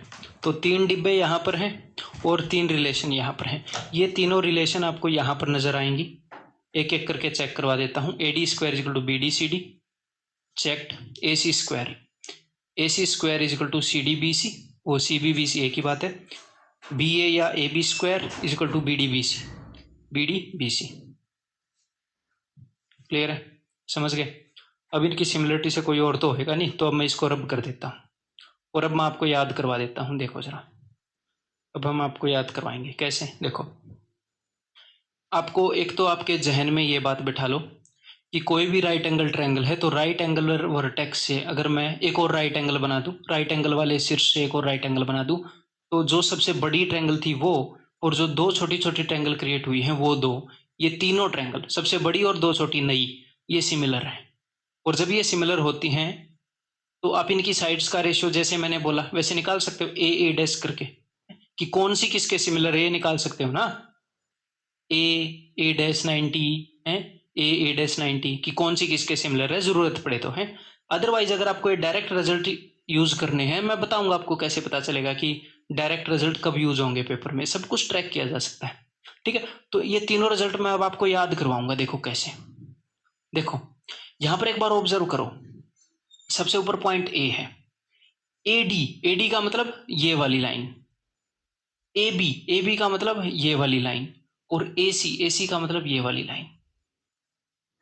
एक पैटर्न बन रहा है ना, हम ए से उतर रहे हैं, ए से 3 जगह पर उतरने का ऑप्शन है।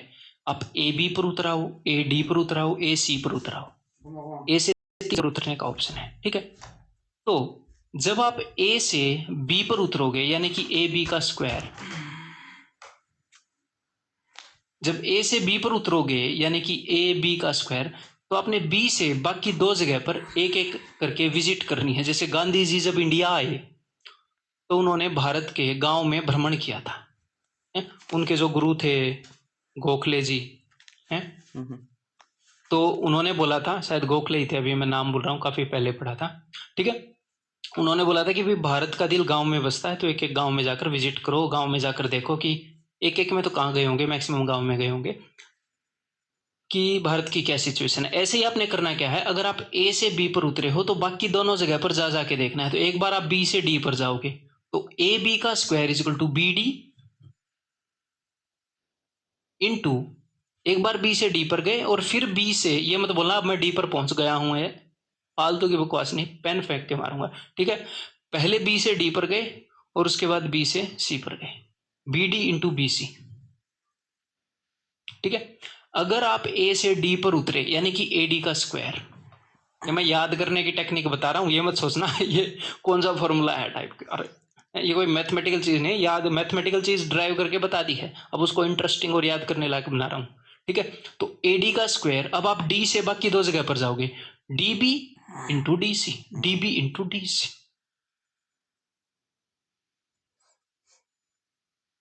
अगर आप ए से सी पर उतरे तो ए सी का square C T into C B, C पर उतर चुके हो, C D into C B, एक बार सी से डी पर एक बार सी से बी पर।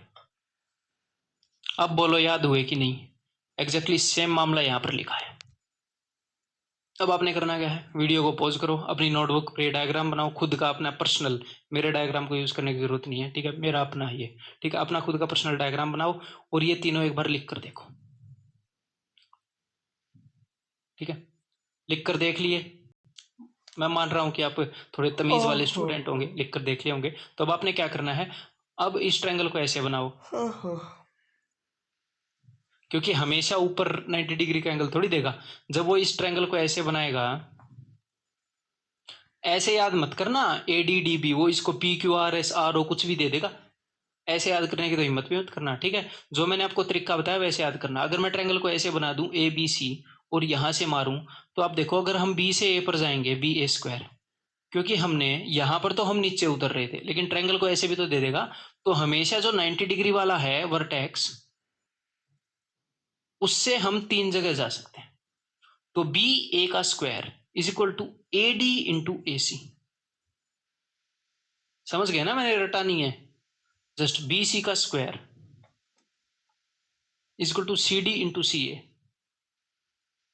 अब जब आप एग्जाम में इसको यूज करोगे, यानी कि हम आगे कई सारे क्वेश्चन करेंगे, एग्जाम की तो टेंशन नहीं मतलब आप, उससे पहले आपको धुरंधर बना दूंगा मैं, ठीक है। और आपका हाथ भी होगा उसमें, ये नहीं है प्रैक्टिस तो करी नहीं वो सर धुरंधर बना देंगे, फिर बंदर बन जाओगे आप गलती से। वो कई बार स्पेलिंग मिस्टेक हो जाती है, जब स्टूडेंट प्रैक्टिस ना करे तो धुरंधर से वो बंदर बन जाता है, ठीक है। अब देखो क्या मैं बोल रहा था, हाँ देखो आपके पास बी डी का स्क्वायर है, बी सी का स्क्वायर है, बी ए का स्क्वायर है, तो आपको कैसे पता चलेगा कौन सा फॉर्मूला यूज करना है।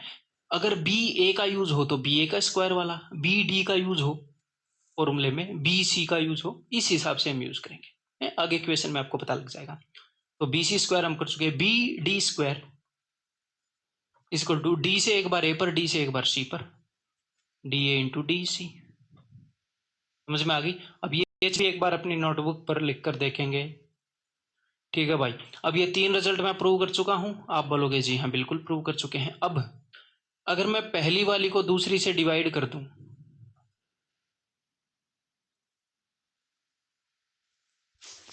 पहली वाली को दूसरी से डिवाइड कर दूं, तो देखो ऐसे डिवाइड होएगी, इनमें कुछ ना कुछ सेम मिलेगा पक्का, डी बी और बी डी ए की बात है ना, ये कट जाएगा, is equal to D C by B सी।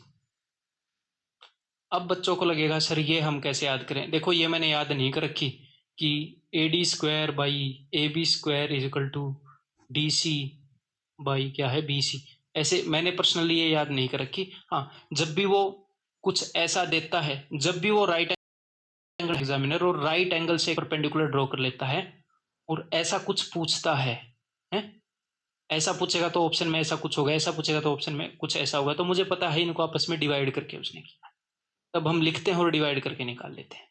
क्योंकि अगर ऐसी छोटी छोटी चीजें रटेंगे तो ज्योमेट्री के अंदर ही सैकड़ों चीजें हो जाएंगी, अलजेब्रा में सैकड़ों चीजें हो जाएंगी, तो हम कितनी रटेंगे, बाकी सब्जेक्ट भी हैं, है? तो रटने की चीजें रटवाऊंगा, ना रटने की चीजें नहीं रटवाऊंगा, टेंशन बिल्कुल लेनी नहीं है, ठीक है। तो मैं कह क्या रहा हूं, इन तीन रिजल्ट से तीन और रिजल्ट आप निकाल सकते हो कुछ इस तरह के, ठीक है। मैंने एक रिजल्ट लिखा था ताकि मैं आपको बता पाऊं कि कुछ इस तरह के, पहले वाली को दूसरी से डिवाइड किया तो ये आ गया, अगर मैं दूसरी वाली को तीसरी से डिवाइड करूंगा तो क्या आएगा, देखो दूसरी वाली को तीसरी से, वो नीचे जो लिखा है वही आएगा, A B square by A C square is equal to AB² by AC²। देखो किससे क्या कटेगा, CB से CB कटेगा, BC से CB, तो BD by CD, BD PO CD पर बैठकर, CDO में बैठकर, ठीक है। अगर मैं पहली वाली को तीसरी से डिवाइड करूं तो AD² बाई AC²,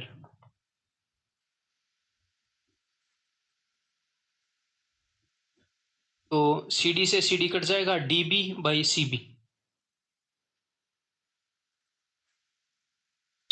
तो मेरे हिसाब से आप समझ गए होंगे कि ये चीजें रटने की नहीं है। इतनी चीजें कैसे रटेंगे हम, मतलब रट तो सकते हैं, ऐसी बात नहीं है, बट रटना इज नॉट एफिशिएंट इन चीजों को। तो भाई यहाँ पर टोटल कुल मिलाकर मैंने आपको दिखाए 4 हैं, बट मैं 6 रिजल्ट आपको बता चुका हूं, जिसमें से 3 रिजल्ट मैं आपको रटवा चुका हूं, बाकी के 3 जरूरत पड़ने पर हम निकाल लेंगे, क्वेश्चन भी करवाऊंगा जो आए हुए हैं वो, और उनसे बढ़िया लेवल के भी, टेंशन मत लो, ठीक है। देन अब ये बाकी के 2 रिजल्ट और मैं आपको प्रूव करके दिखा देता हूं। तो मेरे को एक बात बताओ, हमारे पास एक ये ट्रायंगल है, तो इस ट्रायंगल का एरिया चाहे मैं किसी भी तरीके से निकाल लूं, है एरिया तो सेम ही ट्रायंगल का है तो बराबर ही होएगा। तो इस ट्रायंगल का एरिया मैं 2 तरीके से निकाल सकता हूं। कैसे, अगर मैं इसको बेस मानूंगा तो हाइट ये हो जाएगी, यानी कि एरिया निकल सकता है हाफ इंटू हाइट होता है ना, area half into AB into AC। लेकिन अगर मैं इसको बेस मानूंगा तो हाइट ये हो जाएगी। आप बोलोगे जी हाँ बिल्कुल सही बोल रहे हो सर, आप तो बहुत अच्छे निकले। तो base into height, height is 80, ठीक है। तो हाफ को दोनों साइड से काट दो। अब आपको लगता होगा कि ये मैंने ये रट नहीं रखा ये, और ना कभी इसको रटने की आपको जरूरत पड़ेगी। बस आपको एक चीज ध्यान रखनी है। क्या चीज ध्यान रखनी है कि जब भी किसी भी राइट एंगल ट्रायंगल में अगर 90 डिग्री वाले एंगल से अगर मैं एक परपेंडिकुलर ड्रॉ करूं तो 2 ट्रायंगल बनती हैं जो सिमिलर हैं, और एक पूरी बड़ी वाली ट्रायंगल के वो सिमिलर होती हैं, जिसके 3 रिजल्ट आपको रटे हुए होने चाहिए। उन तीनों रिजल्ट्स को अगर हम आपस में डिवाइड करेंगे तो भी कुछ निकलता ही है? इसकी बात कर रहा हूं, ठीक है। और इस ट्रायंगल का एरिया हम 2 तरीके से निकाल सकते हैं। अगर मैं इसको बेस मानूं तो ये हाइट है, और इसको बेस मानूं तो ये हाइट है। तो base into height is equal to base into height. Half तो दोनों तरफ से मैंने काट ही दिया, तो आपको क्या याद रखना है, BC into AD is equal to AB into AC। मतलब याद नहीं रखना, याद रखना है कि हम ऐसे कर सकते हैं, 2 तरीके से इसका एरिया निकाल सकते हैं। ये कई जगह जरूरत पड़ेगा। इस ट्रायंगल का 2 तरीके से एरिया निकाल सकते हैं, base into height, base into height, ठीक है भाई। बहुत नाटक हो गया, इतने में याद हो जाना चाहिए। तो 5वीं चीज यहाँ पर प्रूव हो चुकी है। अब बारी आ गई है 6ठी चीज को प्रूव करने की। तो देखो जरा, ये आप खुद प्रूव करने की कोशिश करना जरा एक बार। मान लो मैं इस साइड को मान लेता हूँ, C के सामने है ना, तो C मान लेते हैं, थोड़ी इज्जत दे देते हैं मैथमेटिकल कन्वेंशंस को। B के सामने B मान लेता हूँ, और एंगल A के सामने इस पूरी साइड को मैंने मान लिया A, ठीक है। और ये जो परपेंडिकुलर ड्रॉप हुआ है इसको मैं मान लेता हूँ P। तो अब मेरी बात को ध्यान से सुनिएगा। अगर किसी भी राइट एंगल ट्रायंगल के अंदर राइट एंगुलर वर्टेक्स से, राइट एंगल वाले शीर्ष से अगर एक एल्टीट्यूड ड्रॉप करते हैं, एक परपेंडिकुलर खींचते हैं, अगर उसकी लेंथ P है तो 1/p² इज इक्वल टू, जो इस परपेंडिकुलर के दोनों तरफ जो अपनी साइड से मतलब हाइपोटेन्यूज को छोड़कर, is equal to 1/b² plus 1/c²। ये कल को BCA कुछ भी बन जाए, आपने ध्यान कैसे रखना है कि जो परपेंडिकुलर ड्रॉप किया था 1 परपेंडिकुलर का स्क्वायर इज इक्वल टू जो परपेंडिकुलर के दोनों तरफ जो साइड है, मतलब जो हाइपोटेन्यूज नहीं है, 1/c² बाई 1/b²। इसको आप याद कैसे रखोगे, मतलब याद रखने का तरीका तो मैंने बता दिया, प्रूव कैसे कर सकते हो वो मैं भी करके दिखाऊंगा। एक बार आप खुद कोशिश कर लो, कोशिश कर लो ना भाई। हिंट दूं, हिंट चाहिए तो इस ट्रायंगल का एरिया 2 तरीके से लिखा जा सकता है, base into height, base into height. एक तो ये चीज यूज होगी, दूसरी पाइथागोरस थ्योरम यूज होएगा। और पाइथागोरस थ्योरम के अंदर क्या होता है, स्क्वायर, तो स्क्वायर करना पड़ेगा हमें। इतने इंट एनफ है। अब मैं प्रूव करके दिखा रहा हूँ। देखो इस ट्रायंगल का एरिया 2 तरीके से निकाला जा सकता है, बेस इंटू हाइट, यानी कि A into P is equal to base into height B into C या C इंटू B, की बात है, ठीक है। अब मैं करना क्या चाह रहा हूं, देखो 1/p², 1/b², 1/c², PBC में लिखना चाह रहा हूं, इस A को मैं गायब करना चाह रहा हूं। ये A क्या है, हाइपोटेन्यूज। तो मैं एक बार स्क्वायर करूंगा, हाइपोटेन्यूज का स्क्वायर आ जाएगा, जिसको मैं लिख दूंगा B² प्लस C², गायब। तो A² P square is equal to B square C square. ठीक है, अब इस ए स्क्वायर की जगह मैं क्या लिख रहा हूं, मैं इस ए स्क्वायर की जगह लिख रहा हूं बिकॉज हाइपोटेन्यूज है, B square plus C square, और इसको मैं उधर भी भेज रहा हूं साथ के साथ, या फिर उधर नहीं भेजता, मैं इसको यहीं पर अभी मैं लिख रहा हूं, B square plus C square है into P square is equal to B square C square. इस बी स्क्वायर सी स्क्वायर को मैं इधर भेज रहा हूं, इस पी स्क्वायर को मैं उधर भेज रहा हूं बिकॉज 1/, में करना था ना, 1/, में, अब ये होएगा 1/पी स्क्वायर। ठीक है, जब आप इसको सोल्व करोगे तो ये आ जाएगा 1/बी स्क्वायर प्लस 1/सी स्क्वायर, और ये हो गया प्रूफ। ठीक है दोस्त, हाँ ये चीज़ याद होनी चाहिए, ये कई बार ताकि हम डायरेक्टली यूज कर पाए। 1/, की टोटल 3 सिचुएशन मैं आपको करवाऊंगा ज्योमेट्री में, 1/, मजा आता है मुझे ये करवाने में। तो क्लियर है, ये बात समझ में आ गई। राइट एंगल ट्रायंगल के अंदर राइट एंगुलर वर्टेक्स से अगर एल्टीट्यूड खींची जाए तो ऐसा कुछ मामला आपके सामने बन सकता है, जो हम बहुत अच्छे से प्रैक्टिस करेंगे, आपका साथ बिल्कुल नहीं छोड़ूंगा, चंट बना देंगे आपको एग्जाम से पहले, चिंटू बना देंगे। अगला केस है दोस्त, क्रॉस बिटवीन पैरेलल लाइंस। अगर पैरेलल लाइंस के बीच में क्रॉस मारा जाए, या फिर उसको हम जेड शेप भी बोल सकते हैं, या फिर डमरू आकृति भी बोल सकते हैं। डमरू आकृति कैसे बोल सकते हैं, पूरे प्रूफ के साथ मैं आपको बताऊंगा। तो देखो, क्रॉस बिटवीन पैरेलल लाइंस, बहुत हो गया मजाक, अब सीरियस हो जाओ। ये दो लाइनें हैं जो कि पैरेलल हैं, अगर आप इनके बीच में क्रॉस मार दोगे ऐसे, तो दो क्या बनेंगी, दो सिमिलर ट्रायंगल्स बनेंगी। ठीक है, अगर ये दो पैरेलल लाइंस हैं, इनके बीच में अगर आप ऐसे क्रॉस मार दोगे तो दो सिमिलर ट्रायंगल्स बनेंगी, ए बी ओ और डी सी ओ। ये वाली ट्रायंगल और ये वाली ट्रायंगल सिमिलर होती हैं अगर ये पैरेलल हैं और इनके बीच में क्रॉस मारा। क्यों होती हैं सिमिलर, प्रूव करेंगे आप, अपने बीच में यही डील हुई थी कि आप प्रूव करोगे, तो आप प्रूव करो, तब तक मैं पानी पी रहा हूं।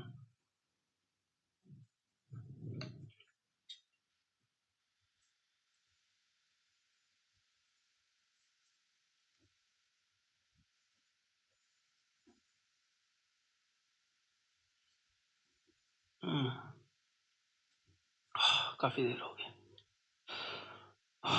है ना।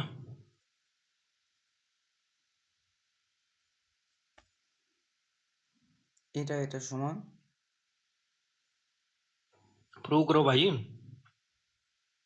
मतलब मजाक लगा रखा है कुछ, प्रूव नहीं करोगे, बहुत ही सिंपल है। अगर ये लाइनें पैरेलल हैं और इनके बीच में अगर आप भी ऐसी लाइन खींचते हो, तो ऑल्टरनेट इंटीरियर एंगल आपको पढ़ाया था मैंने, इक्वल है ना, ऑल्टरनेट इंटीरियर एंगल, अंतः अभिमुख कोण, ये दोनों इक्वल होते हैं। तो ये वाला एंगल अगर ए है तो सी।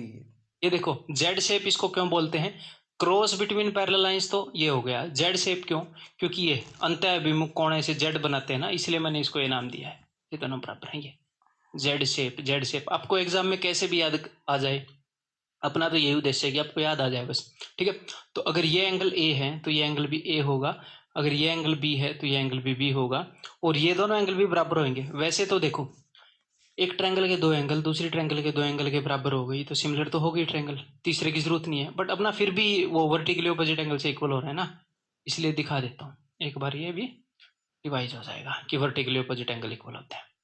अब देखो, अब नोटिस करने लायक बात ये है कि एंगल ए इधर है और इसके नीचे एंगल ए नहीं है, एंगल ए इधर है। ठीक है, ये वाला एंगल इसके इक्वल, ये वाला एंगल इसके इक्वल, तो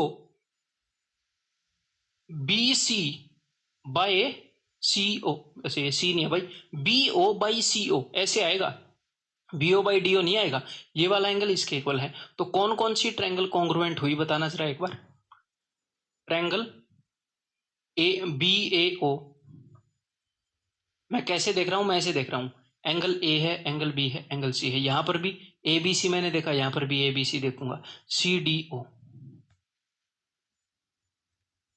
ठीक है, तो बी ए, अब देखो हम यहां से नहीं देखेंगे, मैं डायरेक्टली यहां से बता रहा हूं, चलो पहले एक बार यहां से देख लेते हैं फिर वहां से बता देंगे। B A by C D is equal to A O by D O is equal to B O by C ओ।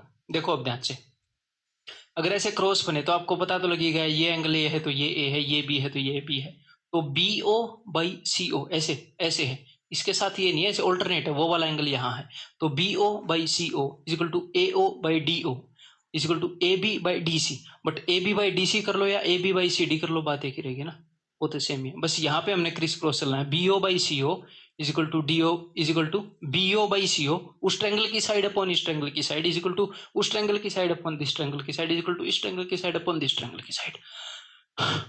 ठीक है, अब क्रॉस बिटवीन लाइंस एग्जामिनर कैसे भी कर सकता है, कैसे, वो आपको एक पैरेललोग्राम दे सकता है और उस पैरेललोग्राम के अंदर एक कांटा मार सकता है, और ये भी पैरेलल है, ये भी पैरेलल है, तो अब ये यहाँ पर बिल्कुल पिद्दी सी ट्रायंगल बनी है और ये जो यहाँ पर बड़ी सी ट्रायंगल बनी है, मैंने ऐसी पिद्दी जानबूझकर बनाई है। बच्चे सोचेंगे बराबर बराबर सी ही बनेगी ना, चाहे कितनी भी छोटी बन जाए, अगर क्रॉस बिटवीन ट्रायंगल्स है ना, तो क्रॉस कैसे भी बन जाए, कैसे भी, ऐसे बन जाए, कैसे भी बन जाए क्रॉस बिटवीन ट्रायंगल्स, तो जो छोटी ट्रायंगल है और जो ये इधर, मतलब ये जो दो ट्रायंगल हैं, ये वाली और ये वाली, ये इन रूल्स के तहत दोनों सिमिलर हो जाएंगे। This by this is equal to this by this is equal to this by this, काफी क्वेश्चन करेंगे, मजे आ जाएंगे। ठीक है, तो इसको जेड शेप क्यों बोलते हैं ये मैंने आपको बता दिया। अब इसको डमरू शेप क्यों बोलते हैं ये देख लो, ये डमरू सी दिखती है अगर मैं सिर्फ जरूरी हिस्सों को काटूं, और अगर कुछ बच्चों को ये ना पता हो, देखो भैया मैं टीचर हूं, मेरा फर्ज है कि डमरू कैसा दिखता है, तो बिल्कुल ऐसा दिखता है, आपके हर कंसेप्ट को हम पूरा करेंगे। अब कुछ बच्चों को ये भी नहीं पता होगा कि क्या काम आता है, कि क्या काम आता है, तो आपके कंसेप्ट सारे कवर करूंगा मैं। ठीक है, तो डमरू आकृति अब आपको याद रहेगी, जब भी ये डमरू दिख जाए, अब ये डमरू की शक्ल कैसी भी हो सकती है, ऐसा टेढ़ा हो, अगर ये लाइनें पैरेलल हैं और डमरू टेढ़ा है, तो भी ये ट्रायंगल और ये ट्रायंगल सिमिलर हैं, कितना भी टेढ़ा हो, इससे और भी टेढ़ा हो, चाहे ऐसे बना दिया गया हो, अगर ये दोनों लाइनें पैरेलल हैं तो ये वाली ट्रायंगल और ये वाली ट्रायंगल क्या होंगी, सिमिलर होंगी। अब याद रखोगे ना। चलो भाई अगला कंसेप्ट करते हैं, कॉमन टेंजेंट्स। चलो, तो सबसे पहले मैं आपको ये बताता हूँ कि टेंजेंट होता क्या है। किसी भी सर्कल को अगर ऐसे लाइन खींची जाए, पहले भी मैं बता चुका हूँ, उसे टेंजेंट या स्पर्श रेखा बोलते हैं। कॉमन टेंजेंट किसे बोलते हैं, जब दो सर्कल्स को एक ही टेंजेंट बना दिया जाए, ऐसे ये जो लाइन है ये इसका भी टेंजेंट है, इसका भी टेंजेंट है, तो दोनों सर्कल्स का कॉमन टेंजेंट है। ठीक है, और कॉमन टेंजेंट ऐसे भी बनाए जा सकते हैं, और आगे पूरी डिटेल में पढ़ेंगे, लेकिन सिमिलरिटी वाले केसेस यहीं पर कर लेंगे। ठीक है, तो जब भी कॉमन टेंजेंट्स बनाए जाते हैं तो सिमिलर ट्रायंगल्स वो क्रिएट करते हैं। कैसे कैसे, सारे केस बताऊंगा आराम से प्यार से, जितने भी रिलेवेंट केसेस हैं। कुछ केसेस ऐसे भी हैं जिनके ऊपर क्वेश्चंस बहुत ज़्यादा पूछे जाते हैं, एक आधे केस ऐसे हैं जिनके ऊपर अभी तक क्वेश्चन पूछे नहीं गए हैं, लेकिन वो 100% रिलेवेंट हैं, क्योंकि बिल्कुल बेसिक से हैं वो, तो आपको दिखाना मेरी जिम्मेवारी है। ठीक है, तो देखो अब जरा, सब कुछ बताऊंगा, किसके ऊपर ज्यादा पूछे गए हैं, किसके ऊपर नहीं पूछे गए, सब कुछ। ये तो यार मजा नहीं आएगा, आगे लाइनें मिलेंगी नहीं। रुको एक बार, सर्कल कैसा बन रहा है, अच्छा बन रहा है।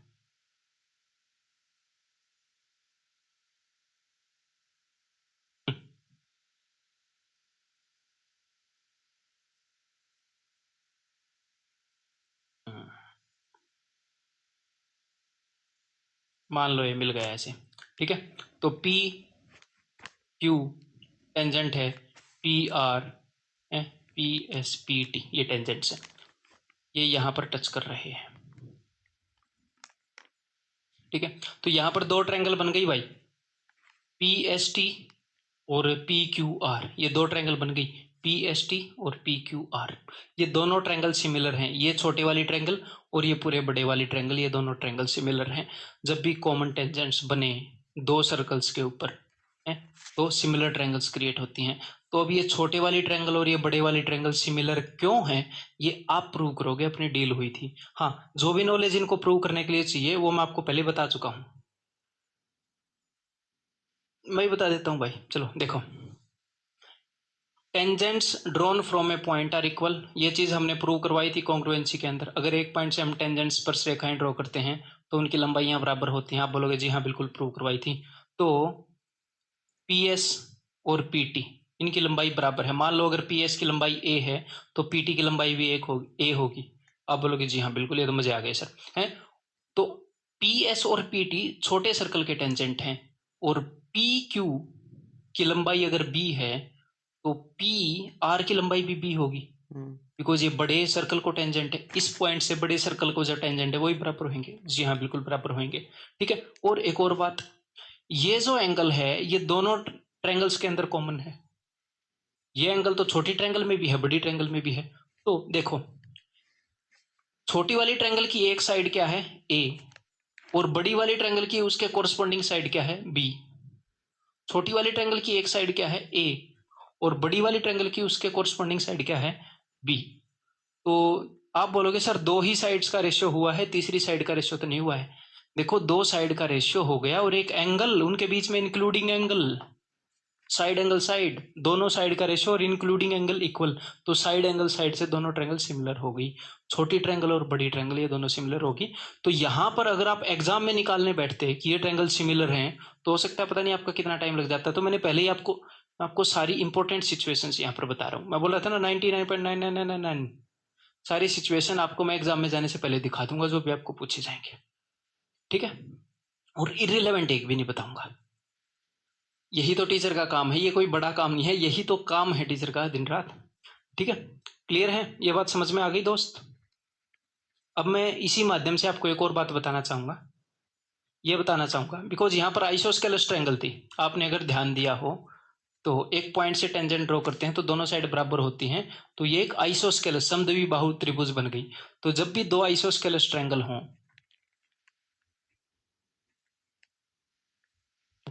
इस साइड का इससे रेशियो और इस साइड का इससे रेशियो, वो तो वैसे ही बराबर हो गया। अगर ये A और A है, ये B और B है, तो A/B इक्वल टू A/B। तो अगर दो आइसोस्केलस ट्रायंगल है तो एक ही चीज चेक करनी है कि जो ये बीच वाला एंगल है अगर ये इक्वल निकला तो ट्रायंगल सिमिलर। सारी आइसोस्केलस ट्रायंगल सिमिलर नहीं होती। कुछ आइसोस्केलस ट्रायंगल दिखने में ऐसी होंगी, कुछ आइसोस्केलस ट्रायंगल दिखने में ऐसी होंगी जिनका मुंह ज्यादा फटा है, जिनका मुंह कम फटा है। तो ये कहीं से लग रही है देखने में इक्वल, नहीं लग रही, सिमिलर लग रही है, नहीं लग रही। तो आइसोस्केलस ट्रायंगल कब सिमिलर होंगी, जिनका अगर आप एक ही कंडीशन चेक कर लो कि ये वाला एंगल अगर इसके इक्वल है तो सिमिलर हो जाएंगे। बस इतना मैं कह रहा हूं। तो भैया एक चीज तो मैंने आपको बता दी, ठीक है, क्या बता दी कि जब कॉमन टेंजेंट्स ऐसे इंटरसेक्ट करें। तो ये चीज अभी तक उसने पूछी नहीं है लेकिन बहुत ईजी है। अब एग्जामिनर ने कौन सी चीज पूछी है वो मैं आपको बताता हूँ, और भर भर के वो ये चीज पूछता है कब। देखो,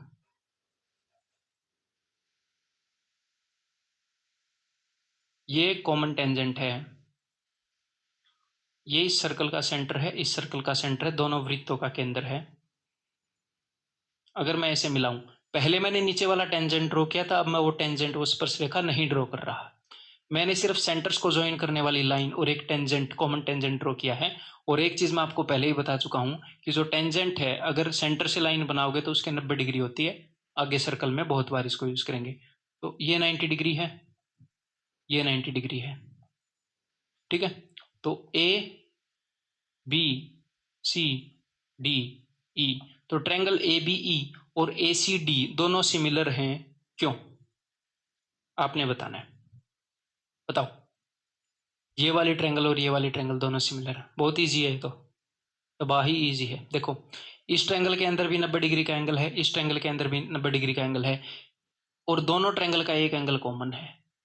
छोटी वाले में भी ये एंगल A है, बड़ी वाली में भी ये A एंगल है। तो अगर दो एंगल इक्वल हो गए किन्हीं भी दो ट्रायंगल के, तीसरा बाय डिफॉल्ट इक्वल हो गया, दोनों ट्रायंगल दो एंगल इक्वल होते ही सिमिलर हो जाती हैं। इतना सा काम था, यानी कि छोटी ट्रायंगल बटे में बड़ी ट्रायंगल AB बटे में AC इज इक्वल टू छोटी ट्रायंगल यानी कि AE, छोटी ट्रायंगल की साइड बटे में बड़ी ट्रायंगल की साइड यानी कि AD इज इक्वल टू छोटी ट्रायंगल यानी कि छोटे वाले सर्कल का रेडियस बटे में बड़ी ट्रायंगल यानी कि बड़ी ट्रायंगल की साइड बड़े वाले सर्कल का रेडियस। अब ये रटना नहीं है, इतना ध्यान रखना है कि जब भी टेंजेंट्स, जब भी कॉमन टेंजेंट हो तो सिमिलर ट्रायंगल बना लेते हैं वो। एक बार तो दोनों टेंजेंट बना लेते हैं और जो सेंटर से लाइन खींचेंगे तब भी बना लेते हैं। एग्जामिनर इस सिचुएशन को भी यूज करता है, एक और सिचुएशन को यूज करता है, ज्यादा उसी को यूज करता है। कैसे? वो करता क्या है, वो दोनों सर्कल्स को आपस में टच करा देता है। ऐसे मैंने थोड़े थोड़े दूर रखे थे ना, वो कई बार टच करा देता है, कई बार टच ही हो जाता है एग्जामिनर। ठीक है, तो बात तो सेम रहेगी, सर्कल्स को दूर रखो या टच करा दो। और कोरोना के टाइम में तो सर्कल्स दूर दूर आएंगे आपके एग्जाम में, 1 मीटर से ज्यादा की दूरी होगी, एग्जामिनर को खास हिदायतें दी गई हैं। ये क्वेश्चन ज्यादा आएंगे, ठीक है, टच होने वाले बहुत ज्यादा आते हैं। तो अगर ये टच भी होंगे तो भी ये एंगल 90, ये एंगल 90 और ये एंगल कॉमन है, तो छोटे वाली ट्रेंगल और बड़े वाली ट्रेंगल क्या हो जाएंगी, ये दोनों सिमिलर हो जाएंगे। टच होंगे तो भी, दूर होंगे तो भी। क्लियर है? मजे आ गए भाई। अब आपका दिल ये कर रहा होगा कि खत्म कर दो ना इस कंसेप्ट को, इससे कैसे कॉमन टेंजेंट्स अभी तो एक ही तरह के बताए हैं ना जो ऐसे हों, ये वाले इसको बोलते हैं हम डायरेक्ट टेंजेंट। अब ट्रांसवर्स टेंजेंट क्या होता है, जब ऐसे, इनकी डिटेल में एक्सप्लेनेशन सर्कल में होगी। तो अब ट्रांसवर्स टेंजेंट वाले केस करते हैं। देखो, अगर ये दो सर्कल्स हैं,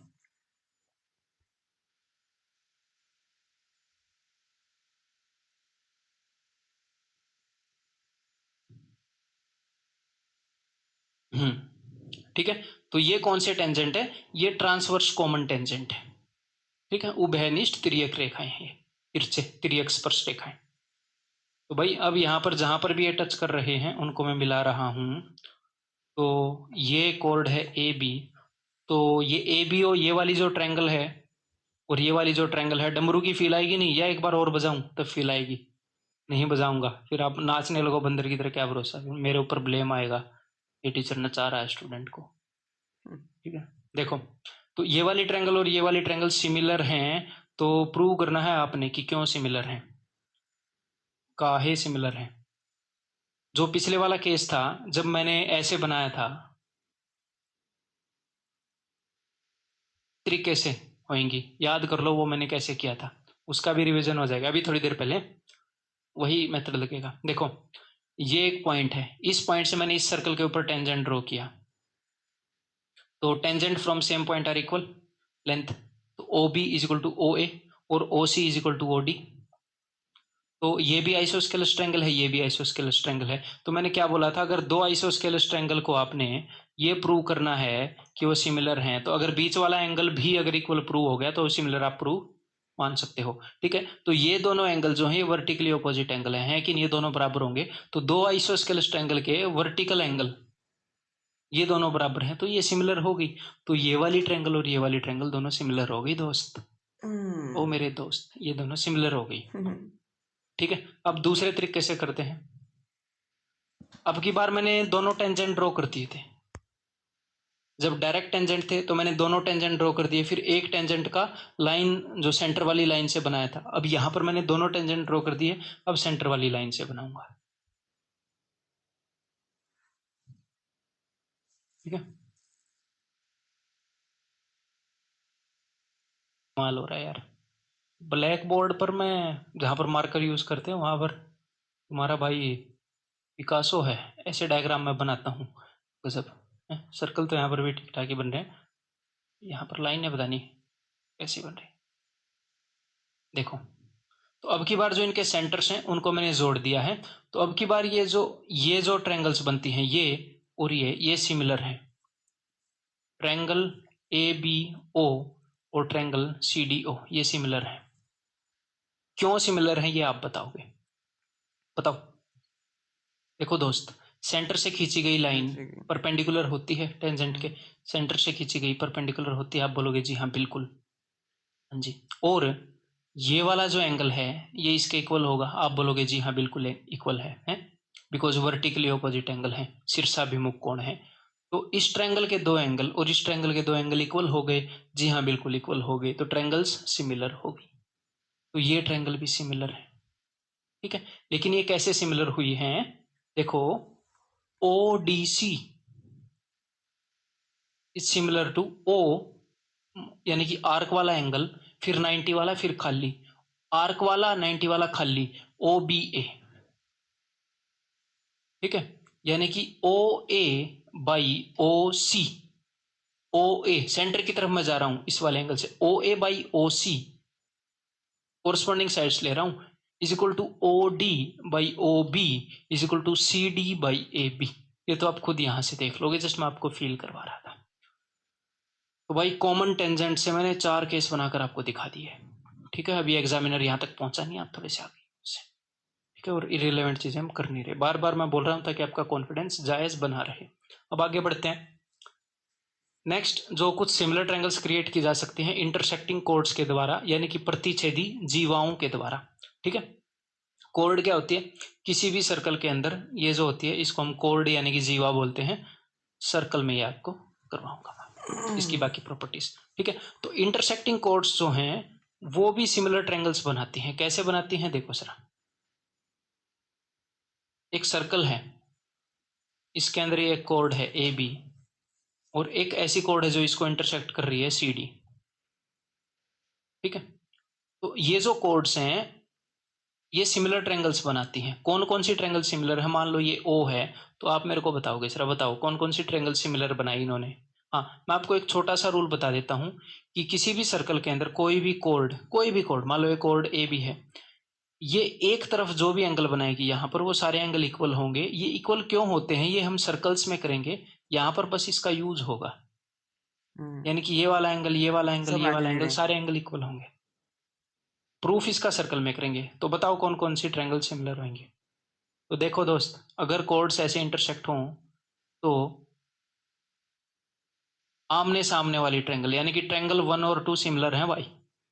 triangle 1 is similar to triangle 2 plus ये इनको थोड़ी बख्शेंगे, ट्रायंगल नंबर 3 और 4 ये भी सिमिलर है।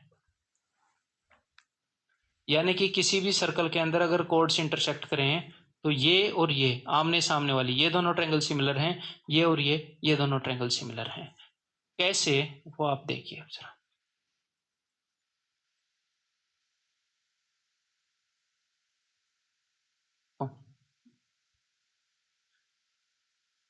ये एक आर्क है, रूल को फिर से बताता हूं, ये कोर्ड यहां पर जो एंगल बनाएगी वो सेम होंगे। या तो आप ये बोल दो कोर्ड ए बी ने एंगल बनाया है, या फिर ये बोल दो आर्क ए बी ने एंगल बनाया है, आर्क ए बी ने, वो भी बात सेम ही है कि ये जो आर्क है, ठीक है, कोर्ड खींच दो या मत खींचो, बात तो एक ही है। ठीक है, तो इस आर्क ने यहां पर जो एंगल बनाया है, ये अगर ए है ऐसे, तो इस आर्क ने ऐसे यहां पर जो एंगल बनाया है वो भी ए होगा। अब आप बोलोगे सर मजे आ गए, ठीक है, बढ़िया बात है। नहीं आए तो भी मैं तो ऐसे ही बोलूंगा, मजे आ गए। ठीक है, अब ये देखो, ये आर्क ए डी है, इस आर्क ने यहां पर जो एंगल बनाया है बी, वही एंगल ये आर्क यहां पर बनाएगा बी। ठीक है, तो इस ट्रायंगल के दो एंगल हैं ए और बी, इस ट्रायंगल के दो एंगल हैं ए और बी, और तीसरा एंगल तो फिर बाय डिफॉल्ट इक्वल हो जाएगा। अदरवाइज वैसे भी वो तो वो है, क्या बोलते हैं उसको, वर्टिकली ऑपोजिट एंगल, शीर्षाभिमुख कोण। ठीक है, तो ये वाली ट्रायंगल और ये वाली ट्रायंगल दोनों सिमिलर हो गई दोस्त। हाँ, अब की बार ये वाला एंगल और ये वाला एंगल इक्वल है, यानी कि ए ओ, इस ट्रायंगल की side A O divided by D O is equal to इस ट्रायंगल की side C O divided by इस ट्रायंगल की side B O is equal to इस ट्रायंगल की side A C divided by इस ट्रायंगल की side D B. इसके ऊपर काफी क्वेश्चंस आ रहे हैं, और ऐसे क्वेश्चन आ रहे हैं, पहली बार करोगे एग्जाम में तो बहुत टाइम लगेगा। अगर जिस अप्रोच से मैं आपको बता रहा हूं वैसे करोगे, उसकी ट्रिक्स भी हैं, ट्रिक भूल जाओगे, लेकिन जिस अप्रोच से मैं बता रहा हूं उसके ऊपर हम कुछ क्वेश्चन प्रैक्टिस करेंगे, उसके बाद तबाही कर दोगे, मतलब 15 सेकंड 20 सेकंड टक, और ना करने वाला 2-2 मिनट मिलेगा। मजाक नहीं कर रहा, जो बोलूंगा वो सच्ची बोलूंगा, झूठ बोल के क्या फायदा। ठीक है, तो ये दोनों ट्रायंगल सिमिलर हो गई, ये वाली ट्रायंगल भी ऐसे ही सिमिलर हो जाएंगी, ये और ये वाली। ठीक है, क्योंकि इस चाप ने यहां पर अगर एंगल थीटा बनाया तो यहां पर भी थीटा बनाएगी, इस कोर्ड ने अगर यहां पर एंगल अल्फा बनाया तो यहां पर भी अल्फा बनाएगी, थीटा अल्फा, तो ये दोनों ट्रायंगल भी सिमिलर हो गई ऐसे ही। ठीक है, तो आपने क्या ध्यान रखना है, आपने ये ध्यान रखना है कि किसी भी सर्कल के अंदर अगर गलती से कोर्ड इंटरसेक्ट करती हुई मिल जाए तो वहां पर ये और ये, यहां पर ये जो दो ट्रायंगल बनेगी ये भी सिमिलर है, आमने सामने वाली ट्रायंगल सिमिलर होती हैं, और ये दोनों भी सिमिलर है। ठीक है, मस्त मजे में आगे बढ़ता हूं। तो भैया अब मेरे को एक बात बताओ, आप बोलोगे सर ठीक है कोर्ड यहां पर ऐसे इंटरसेक्ट कर जाएंगी, लेकिन ऐसे भी तो कोर्ड होंगी, जो ऐसे होंगी। तो देखो दोस्त, ये जो कॉर्ड हैं ये सर्कल के अंदर इंटरसेक्ट कर गई, और ये जो कॉर्ड हैं अगर ये ऐसी हैं तो ये बाहर इंटरसेक्ट कर जाएंगी, कहीं ना कहीं तो इंटरसेक्ट करेंगी ना। हाँ, बस वो कॉर्ड जो आपस में एक दूसरे के पैरेलल हैं वो सिमिलर ट्रायंगल नहीं बनाएंगे, ये सिमिलर ट्रायंगल नहीं बनाएंगी। तो कॉर्ड चाहे अंदर इंटरसेक्ट करें, कॉर्ड चाहे बाहर इंटरसेक्ट करें, सिमिलर ट्रायंगल तो वो बनाएंगी।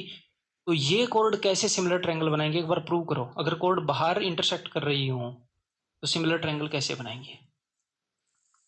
ज्यादा बड़ा होगा।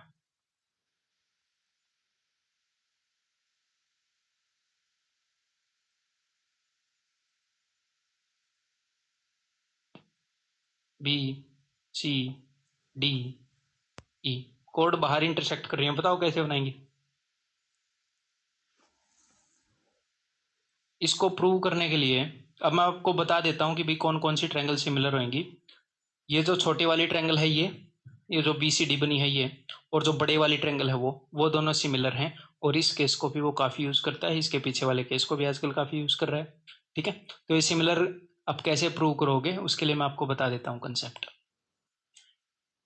किसी भी सर्कल के अंदर अगर कोई क्वाड्रिलेटरल होती है उसे हम साइक्लिक क्वाड्रिलेटरल बोलते हैं, अगर उस क्वाड्रिलेटरल चतुर्भुज के चारों कोने सर्कल के ऊपर हों, चक्रीय चतुर्भुज बोलते हैं। और उसके ऑपोजिट एंगल्स का जो सम होता है वो 180 होता है, यानी कि अगर ये थीटा होगा तो ये 180 माइनस थीटा होगा। ये सर्कल में प्रूव करेंगे। ठीक है, यहाँ पर ये यूज करो जरा। अगर ये एंगल थीटा होगा तो ये वाला एंगल क्या होगा? ये वाला एंगल होगा 180 माइनस थीटा, है ना। ऑपोजिट एंगल्स का सम 180 है साइक्लिक क्वाड्रिलेटर में। अगर ये एंगल 180 माइनस थीटा है तो ये वाला एंगल क्या होगा? ये वाला एंगल होगा थीटा। आप बोलोगे जी हाँ बिल्कुल। तो अब एक तो छोटे वाली ट्रायंगल को देखो जरा।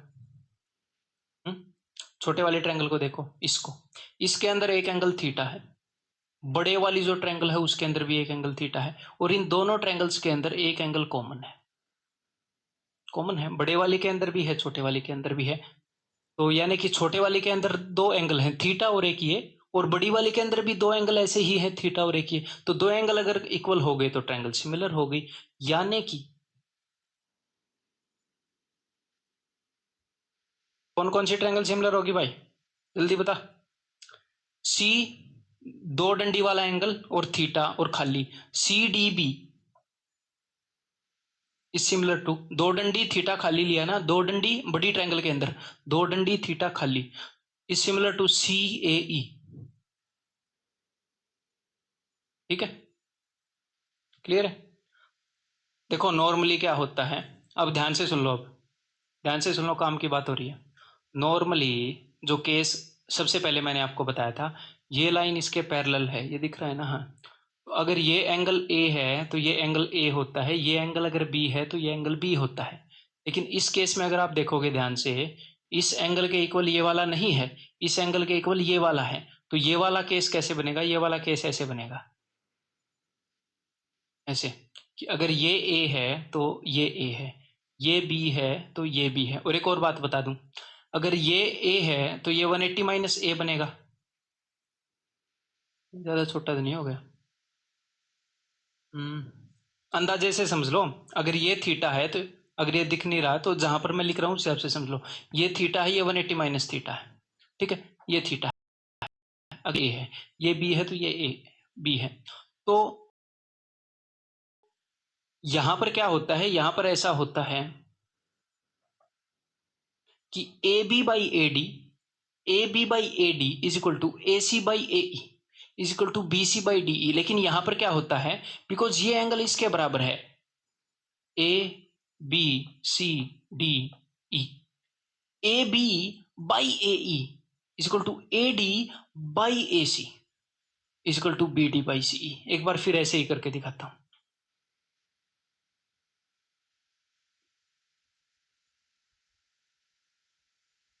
क्योंकि वो हमेशा आपको इसके अंदर डालकर नहीं देगा, सर्कल के अंदर ये चीजें डालकर नहीं देगा, इसी ट्रायंगल को निकालकर बाहर दे देता है, फिर बंदे फंस जाते हैं। तो देखो जरा, नॉर्मली क्या होता है, जब आप बेस के पैरेलल लाइन ड्रॉ करते हो, क्या बोलते हो कि A B by A D, A B by A D is equal to A C by A E, क्योंकि ये अगर एंगल ए है तो ये एंगल ए है, ये अगर एंगल बी है तो ये एंगल बी है। तो अब तो ये ट्रायंगल नॉर्मली सिमिलर हो गई, ये एंगल इसके बराबर, ये एंगल इसके बराबर, तो this by this is equal to this by this, यानी कि A C by A E is equal to B C by D E. लेकिन अब जो हमने केस किया है उसको मैं बोलता हूं ट्विस्टेड ट्रायंगल। क्यों? क्योंकि उसने पता है क्या किया, अगर ये एंगल ए है तो ये एंगल ए है, अगर ये एंगल बी है तो ये एंगल बी है। अब की बार ये पैरेलल नहीं है, ठीक है। तो ए बी सी डी ई, उसने किया क्या है, इस ट्रायंगल की चोटी को पकड़ के ऐसे ट्विस्ट कर दिया, ये जो ए था इसको उधर भेज दिया, बी को इधर भेज दिया। ट्विस्टेड ट्रायंगल में इसको बोलता हूं, ताकि आपको याद रहे, ठीक है। तो इस केस में आप क्या करोगे, ए बी डिवाइडेड बाई ए ई। क्यों? क्योंकि देखो कॉमन एंगल और बी, तो बड़ी ट्रायंगल की भी यही साइड चाहिए, तो बड़ी ट्रायंगल की ये वाली साइड कौन सी है, कॉमन एंगल और बी। अब ए सी कौन सी साइड है, ये कॉमन एंगल और ए, ये वाली लाइन। तो बड़ी ट्रायंगल की ये वाली साइड कौन सी है, ये रही कॉमन एंगल और, तो A B by A E, A C by A D is equal to B C. तो लिखना चाहिए E D, but E D लिख दो, डी लिख दो, बात एक ही है। समझ गए ट्विस्टेड ट्रायंगल का केस। तो इसको मैं एक बार और अच्छे से आपको विजुअलाइज और करवाना चाहूंगा कि ये ट्रायंगल जो है ये कैसे ट्विस्टेड है। देखो जरा, वो क्या रहा है, नॉर्मली ये होता है, नॉर्मली ये जो है ये इसके पैरेलल होती है, यहाँ पर अगर ए है तो यहाँ पर ए, यहाँ पर बी है तो यहाँ पर बी, ऐसा मामला होता है। लेकिन अब की बार उसने क्या किया एग्जामिनर ने, अब की बार उसने एग्जैक्टली ग्रीन ट्रायंगल के जैसी ग्रीन ट्रायंगल मैंने यहाँ पर बना दी, तो उसने इस ट्रायंगल को ट्विस्ट कर दिया। मैंने बोला था ना, उसने इसको घुमा दिया। तो ये एंगल अगर थीटा है तो ये एंगल तो थीटा ही रहेगा, इसी ट्रायंगल को मैंने ऐसे ट्विस्ट किया है, ठीक है। और ऊपर ग्रीन वाली का ये भी थीटा ही है, आप बोलोगे जी हाँ बिल्कुल थीटा है, तो ये थीटा एग्जैक्टली उसमें फंस जाएगा, थोड़ा सा ट्विस्ट होने की जरूरत है, बस थोड़ा सा ट्विस्ट होने की जरूरत है, ये एग्जैक्टली उसमें फंस जाएगा। तो अगर ये ए है, ये ए है, ये बी है, ये बी है, तो यहाँ पर ए उसको हमने पलट दिया है, ये ए है, ये ए है, ये बी है, ये बी है, ठीक है। तो कभी कभी तो आपको हिंट ऐसे मिलेगी कि ये वाला एंगल इसके बराबर है, कभी कभी हिंट मिलेगी कि ये वाला एंगल इसके बराबर है, और कभी कभी हिंट कैसे मिलेगी वो भी पकड़नी आनी चाहिए।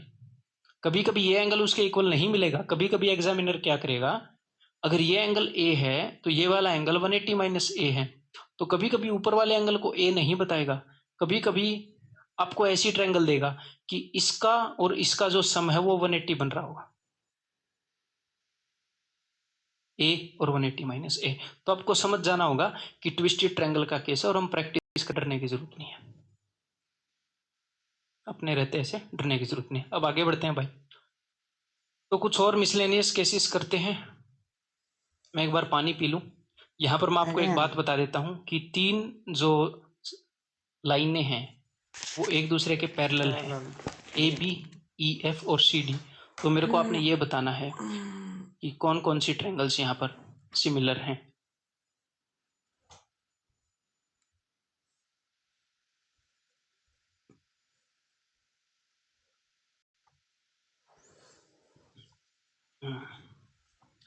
बहुत स्वाद चीज है भाई पानी।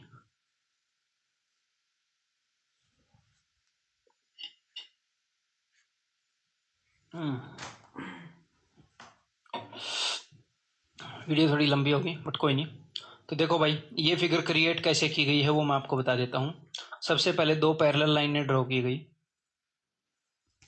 एग्जामिनर दो पैरेलल लाइनें ड्रॉ करता है, फिर उसके बाद इस लाइन के टॉप से उस लाइन के बॉटम तक वो ऐसे मिला देता है, फिर इस लाइन के टॉप से इस लाइन के बॉटम तक वो ऐसे मिला देता है, और फिर ये जहां पर मिलती हैं वहां से एक पैरेलल लाइन ड्रॉ करता है इन दोनों के। मान लो ये जो है ये m है, इसकी लंबाई m है, और इसकी लंबाई n है, और इसकी लंबाई p है। तो जो बीच वाली लाइन है 1/p is equal to 1/m plus 1/n। जो राइट एंगल ट्रायंगल वाला केस था, ये अगर a है, ये b है और ये p है, तो यहाँ पर क्या था, B square is equal to 1/a² plus 1/b²। ठीक है, यहाँ पर स्क्वायर था, क्यों? क्योंकि यहाँ पर पाइथागोरस थ्योरम इन्वॉल्व है। ठीक है, याद रखने के तरीके बता रहा हूँ। यहाँ पर ऐसा नहीं है, यहाँ पर सिर्फ सिमिलरिटी लगेगी। तो ये चीज आपने प्रूव करनी है, मेरे को प्रूव करके बताओ कैसे, कैसे, फिर मैं प्रूव करके बताता हूँ। देखो भाई, ये तीनों लाइनें पैरेलल हैं, आप बोलोगे जी हाँ बिल्कुल पैरेलल हैं। तो अब आप देखिएगा ट्रायंगल बी सी ए, बी सी ए। ठीक है, दूसरी चीजों को भूल जाओ। तो ट्रायंगल बी सी ए के अंदर ये लाइन इसके पैरेलल है, तो ये छोटी ट्रायंगल यानी कि ई सी एफ और बड़ी ट्रायंगल बी सी ए दोनों सिमिलर हो गई। तो छोटी ट्रायंगल की साइड कौन सी? ई एफ अपॉन बड़ी ट्रायंगल की side B A is equal to छोटी ट्रायंगल की साइड सी एफ। इसके ऊपर 2016 टीयर 2 में इक्वेशन भी आएगा, सीजीएल में, सीडीएस में भी आते रहे हैं। ठीक है, छोटी ट्रायंगल की side C F divided by बड़ी ट्रायंगल की साइड सी ए। तो जब मैंने इस बड़ी ट्रायंगल को और इस छोटी ट्रायंगल को सिमिलर किया तो ये चीज आई। अब मैं दूसरी तरफ जा रहा हूं, अब मैं यूज कर रहा हूं ट्रायंगल ए डी। देखो, पहले मैंने इस साइड और इस साइड की पैरेलल को यूज किया, ये दोनों साइड जिस भी ट्रायंगल में साइड्स हैं मैंने उस प्रॉपर्टी को यूज किया। अब मैं इस साइड और इस साइड की पैरेलल प्रॉपर्टी को यूज कर रहा हूं कि जहां पर भी ये और ये साइड पैरेलल है उस ट्रायंगल को मैंने उठाया। ठीक है यार, ये क्या हो गया, मतलब हद है, सब कुछ इरेज कर दिया मैंने। मैं फिर से लिख रहा हूं, ये छोटे वाली ट्रायंगल और ये जो बड़े वाली ट्रायंगल हैं ये दोनों सिमिलर हैं। तो छोटे ट्रायंगल की साइड अपॉन बड़े ट्रायंगल की साइड इज इक्वल टू छोटे ट्रायंगल की साइड सी एफ अपॉन बड़े ट्रायंगल की साइड सी ए। अब दूसरी तरफ जा रहे हैं, because E F D C के पैरेलल है, ई एफ डी सी के पैरेलल है, तो ये छोटी ट्रायंगल ए ई एफ और ए डी सी ये सिमिलर होंगे। तो छोटी ट्रायंगल की साइड ई एफ अपॉन बड़े ट्रायंगल की side D C is equal to छोटे ट्रायंगल की साइड ए एफ अपॉन बड़े ट्रायंगल की साइड ए सी। देखो मैंने किया क्या है, यहां पर मैंने नीचे वाला यूज किया है। इस केस में ये वाली साइड अपॉन ये और इस केस में ये वाली साइड अपॉन ये, ऐसे आया। नीचे वाली को मैं यूज करता रहा हूं और इनकी लेंथ को यूज करता रहा हूं। सिमिलरिटी में रिलेशन तो कई बनते हैं, लेकिन मैंने कौन से यूज किए वो मैं बता रहा हूं, जिनमें इनकी लेंथ इन्वॉल्व थी और नीचे वाले की लेंथ इन्वॉल्व थी। अब मैं करूंगा क्या, अब मैं इक्वेशन 1 और 2 को ऐड कर दूंगा। तो देखो ऐड करने से क्या होगा, देखो इस साइड तो आएगा ई एफ बाई बी ए, से इनको ई एफ बी ए लेना नहीं चाहिए, एम एन पी ऐसे मान लेना चाहिए ताकि सिंपल हो जाए। और E F by D C is equal to right hand side पर नीचे सी ए और ए सी है, तो सी ए सी तो बात एक ही है, तो नीचे तो ए सी ही आएगा। ठीक है, और ऊपर क्या है, सी एफ और ए एफ। तो सी एफ और ए एफ के ऊपर नजर मारो जरा, ये है सी एफ और ये है ए एफ, इन दोनों को मिलाकर क्या बनता है, ए सी, और नीचे डिनोमिनेटर तो ए सी है, तो A C by A C, A C by A सी बनता है क्या, 1। ठीक है, और यहां पर दोनों जगह ई एफ कॉमन है, तो ई एफ को उधर भेज दो कॉमन लेकर, तो यहां पर क्या बन जाएगा, 1/ba plus 1/dc is equal to 1/ef। Hence proved 1/ef बीच वाली का रेसिप्रोकल इज इक्वल टू इन दोनों के रेसिप्रोकल का सम 1/cd 1/ab। तो इसको एक बार फिर से मैं स्टेटमेंट दे दूं बस, अगर तीन लाइनें पैरेलल, तीन लाइनें नहीं, ये क्रिएट कैसे की जाती है वो बताता हूं। अगर दो लाइनें पैरेलल हैं और एक के टॉप से दूसरे के बॉटम पर ऐसे खींचा गया, एक के टॉप से दूसरे के बॉटम पर खींचा गया, जहां पर भी ये इंटरसेक्ट करी वहां से एक पैरेलल लाइन ड्रॉ करी इन दोनों के। ठीक है, तो ये सिचुएशन बनाई जाती है ऐसे करके। ठीक है, तो बीच वाली अगर P है, ये A है, ये B है, तो बीच वाले का रेसिप्रोकल बराबर है बाकी दोनों के रेसिप्रोकल का सम, बीच वाले के रेसिप्रोकल के बराबर होगा। डायरेक्टली इसको यूज करेंगे। एक और सिचुएशन देख लो भाई, मेरे को एक बात बताओ, यहां पर कौन कौन सी सिमिलर ट्रायंगल्स हैं, एक बार कोशिश करो फिर मैं हिंट देता हूं। यहां पर 4 पेयर्स हैं सिमिलर ट्रायंगल्स के, 4 इस छोटी सी फिगर के अंदर। ठीक है, अब मैं आपको चारों बताता हूं, आप साथ साथ में देखते रहना। देखो ये चीज मैंने थोड़ी देर पहले आपको बताई कि अगर ये वाला एंगल इस वाले एंगल के इक्वल हो तो ये दोनों ट्रायंगल सिमिलर होंगे। क्यों? क्योंकि ये वाला एंगल इसके इक्वल है और ये वाला एंगल कॉमन है। ट्विस्टेड ट्रायंगल का केस है, थोड़ी देर पहले बताया था। आपको कहीं पर भी ऐसे दिख जाए दोस्त कि ये वाला एंगल इसके इक्वल है, खत्म, सिमिलर। ये वाला एंगल इसके इक्वल है, खत्म, सिमिलर। क्यों? क्योंकि ये एंगल तो ऑलरेडी इक्वल हो गया, एक एंगल कॉमन है दोनों ट्रायंगल छोटी और बड़ी में, तो दो एंगल इक्वल होते ही सिमिलर हो गई। तो अगर आपको कहीं पर ये दिख जाए ये भी 90 ये भी 90 तो खत्म, ये एंगल इसके बराबर है, खत्म हो तो गया ट्विस्टेड ट्रायंगल का केस, दोनों सिमिलर छोटी और बड़ी। क्यों? क्योंकि एक एंगल कॉमन है, सॉरी एक एंगल इक्वल है दोनों में और दूसरा एंगल कॉमन है दोनों में, दो एंगल इक्वल हो गए। तो यहां पर ऐसा कोई केस दिख रहा है? दो केस दिखेंगे। देखो ये 90 का एंगल है और ये 90 का एंगल है, ये एंगल इसके इक्वल है। तो ट्रायंगल BOE और ट्रायंगल BAD इनके अंदर बड़ी के अंदर भी 90 छोटी के अंदर भी 90 और ये एंगल दोनों में कॉमन है, तो दो ट्रायंगल सिमिलर होगी कि नहीं होगी? होगी। तो मैं लिख दूं यहां पर, इजाजत है? अगर आपकी इजाजत ना हो तो मैं यहां पर लिख देता हूं। देखो तो छोटी ट्रायंगल जो कॉमन एंगल है मैं वहां से जा रहा हूं, ठीक है, बी और फिर 90 वाले पर जाऊंगा, BEO ट्रायंगल। अब मैं ज्यादा लिखूंगा नहीं, सिर्फ बोलूंगा, बिकॉज मैंने लिखना स्टार्ट कर दिया, मैं इरेज नहीं करूंगा। BEO is similar to triangle BDA।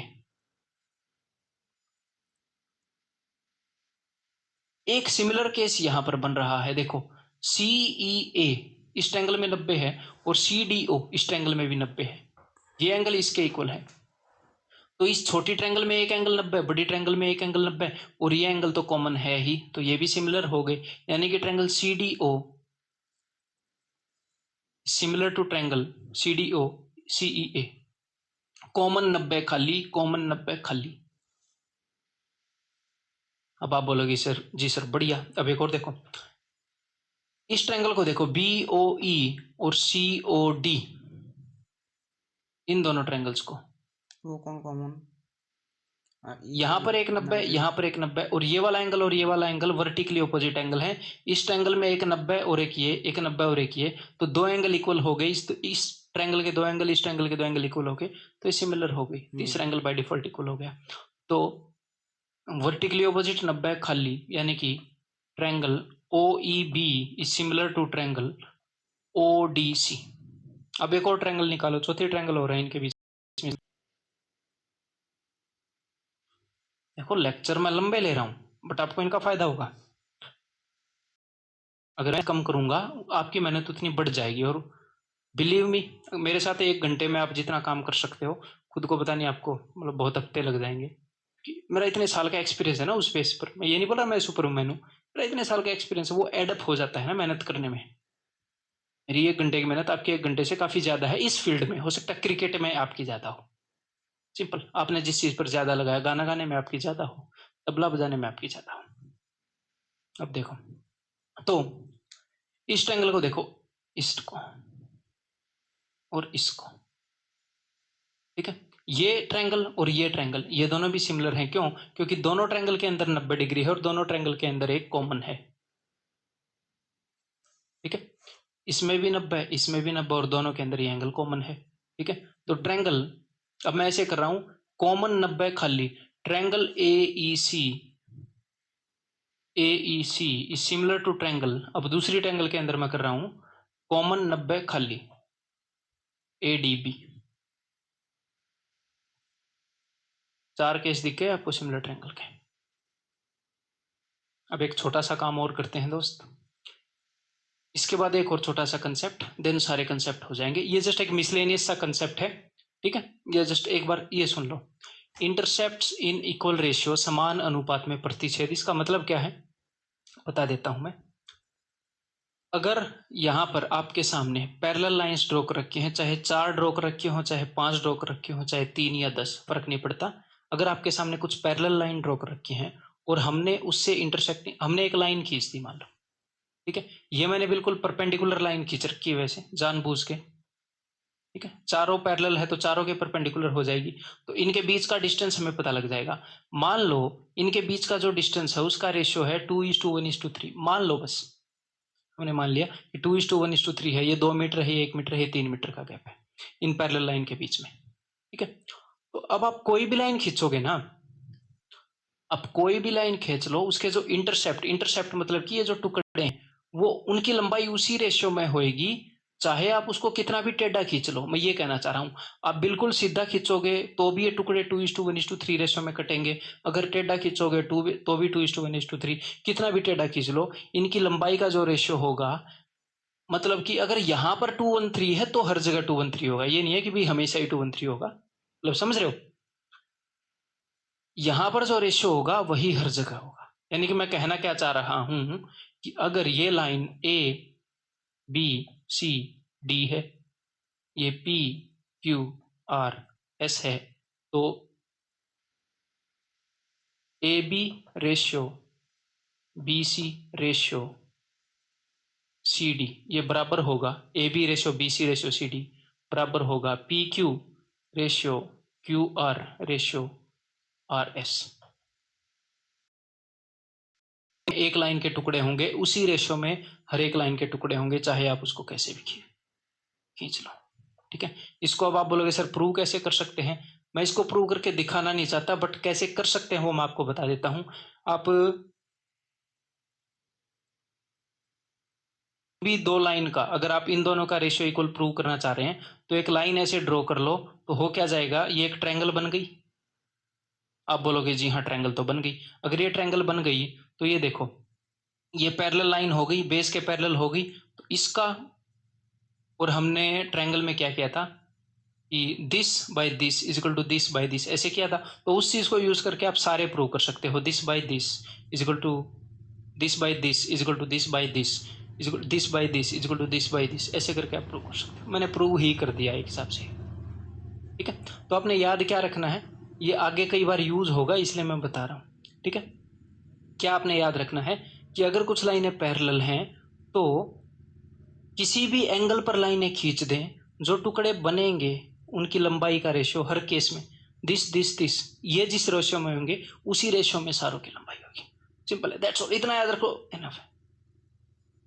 Then भाई सिमिलरिटी का लास्ट कंसेप्ट, अगर स्क्वायर इन ए ट्रायंगल, अगर हमारे पास एक ट्रायंगल है और उस ट्रायंगल के अंदर अगर हम एक स्क्वायर डाल दें, एक वर्ग डाल दें, या एक रेक्टेंगल डाल दें, या एक ट्रेपेजियम डाल दें, या एक पैरेललोग्राम डाल दें, कुछ भी डाल दें, हम वहां पर सिमिलरिटी यूज कर सकते हैं किसी न किसी तरीके से। लेकिन स्क्वायर और रेक्टेंगल डाले जाते हैं वही सेंस बनाते हैं, बिकॉज उनके एंगल 90 डिग्री के होते हैं ना, सवाल बनाने इजी रहते हैं, रिलेवेंट रहते हैं। तो मैं यहां पर आपको स्क्वायर का कंसेप्ट करवाऊंगा और रेक्टेंगल का कंसेप्ट आपको क्वेश्चंस के थ्रू करवाऊंगा। डन डील, ठीक है। तो यहां पर एक बार मैं आपको स्क्वायर करवा दूं कि अगर किसी भी ट्रायंगल के अंदर स्क्वायर डाला जाए तो उस स्क्वायर का उसके साथ क्या रिलेशन होता है और हम सिमिलरिटी को कैसे यूज करेंगे वो मैं आपको बता रहा हूं। तो देखो जरा, अभी आपने प्रूव करना है कि स्क्वायर की जो साइड है ना, मान लो इस ट्रायंगल का जो बेस है वो है बी से बेस, और इस ट्रायंगल की जो हाइट है वो है एच। तो प्रूव करने की कोशिश करो कि स्क्वायर की जो साइड है that is base into height, लिखने से याद रहता है, base into height over base plus height, base into height over base plus height, ये आपने प्रूव करना है। सिमिलरिटी से प्रूव होगा, एक बार कोशिश करो, हम तो भैया हैं ही आपकी खिदमत में हाजिर। ए बी सी डी ई, देखो अगर इस ट्रायंगल के अंदर ये स्क्वायर रखा है तो एक बात तो पक्की है कि ये वाली जो साइड है ये इसके पैरेलल होगी, क्योंकि स्क्वायर की जो अपोजिट साइड्स हैं वो पैरेलल होती हैं, समानांतर होती हैं, ठीक है। अगर बी सी इस डी ई के पैरेलल होगी तो भाई सीधी बात है छोटी ट्रायंगल और बड़ी ट्रायंगल सिमिलर होगी, समरूप होगी, ठीक है। तो छोटी ट्रायंगल की और बड़ी ट्रायंगल की साइड्स का जो रेशियो होगा वो सेम होगा। कहना क्या चाह रहा हूं, A B by A D is equal to A C by A E, ठीक है। वन डायमेंशनल सारी चीजों का रेशियो सेम होगा ना। छोटी ट्रायंगल और बड़ी ट्रायंगल की साइड्स का रेशियो अगर 1:2 है तो इनकी एल्टीट्यूड का रेशियो भी 1:2 होगा, मीडियन की लेंथ का भी रेशियो 1:2 होगा, ये मैं पहले बता चुका हूं, है ना, ठीक है। तो अब हम क्या करते हैं, ये जो ट्रायंगल है ये हो सकता है आपको इक्विलेटरल समबाहु दिखती हो, लेकिन समबाहु होना जरूरी नहीं है, ठीक है। हर एक ट्रायंगल के लिए ट्रू होगा जो मैं यहाँ पर बताने वाला हूँ और थोड़ी देर में मैं वो प्रूव भी कर दूंगा विजुअली एनिमेशन से, मजा आएगा। देखो तो भाई मैंने यहाँ पर एल्टीट्यूड ड्रॉ कर ली, ये तो दिस इज ई, ये तो हम ऑलरेडी ले चुके हैं, इसको कुछ और बना देते हैं। ये है एफ और ये है जी।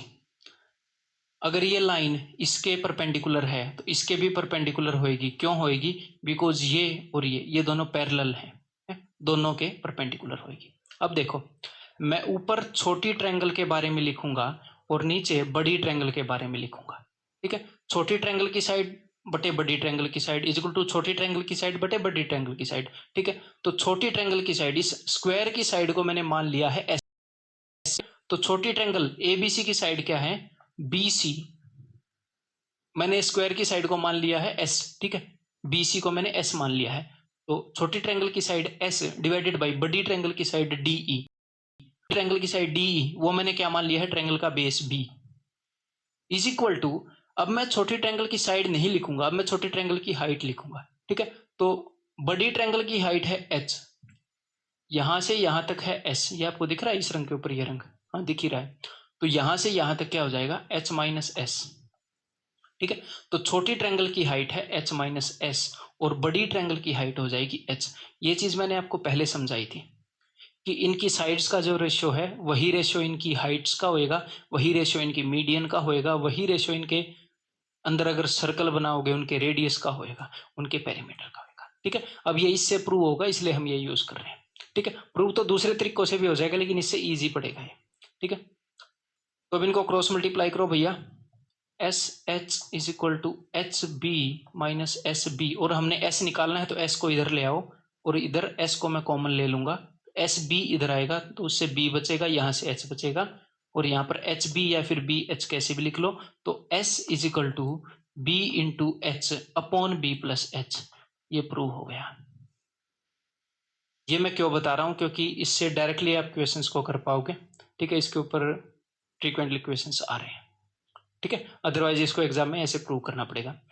तो अगर किसी भी ट्रायंगल के अंदर अगर एक स्क्वायर रखा जाए, किसी भी ट्रायंगल के अंदर अगर ऐसे स्क्वायर रखा जाए, अगर ऐसे कोने में रख दिया जाए ऐसे छोटा सा, तो ये मत बोलना उसके ऊपर भी ये लगाओगे, जो इन दोनों साइडों को टच करता हो दोस्त ना, ऐसे बड़े से बड़ा रखा जाए, ठीक है। जो इनको टच करता हो, ऐसे छोटा सा रखा जाए तो वो फॉलो नहीं करेगा, ठीक है। बिगेस्ट स्क्वायर अगर रखा जाए तो, ठीक है। तो अब आप बोलोगे सर हमें कैसे पता चलेगा बिगेस्ट? अगर वो इनको टच कर रहा है तो वो बिगेस्ट ही होगा, टेंशन छोड़ दो, है।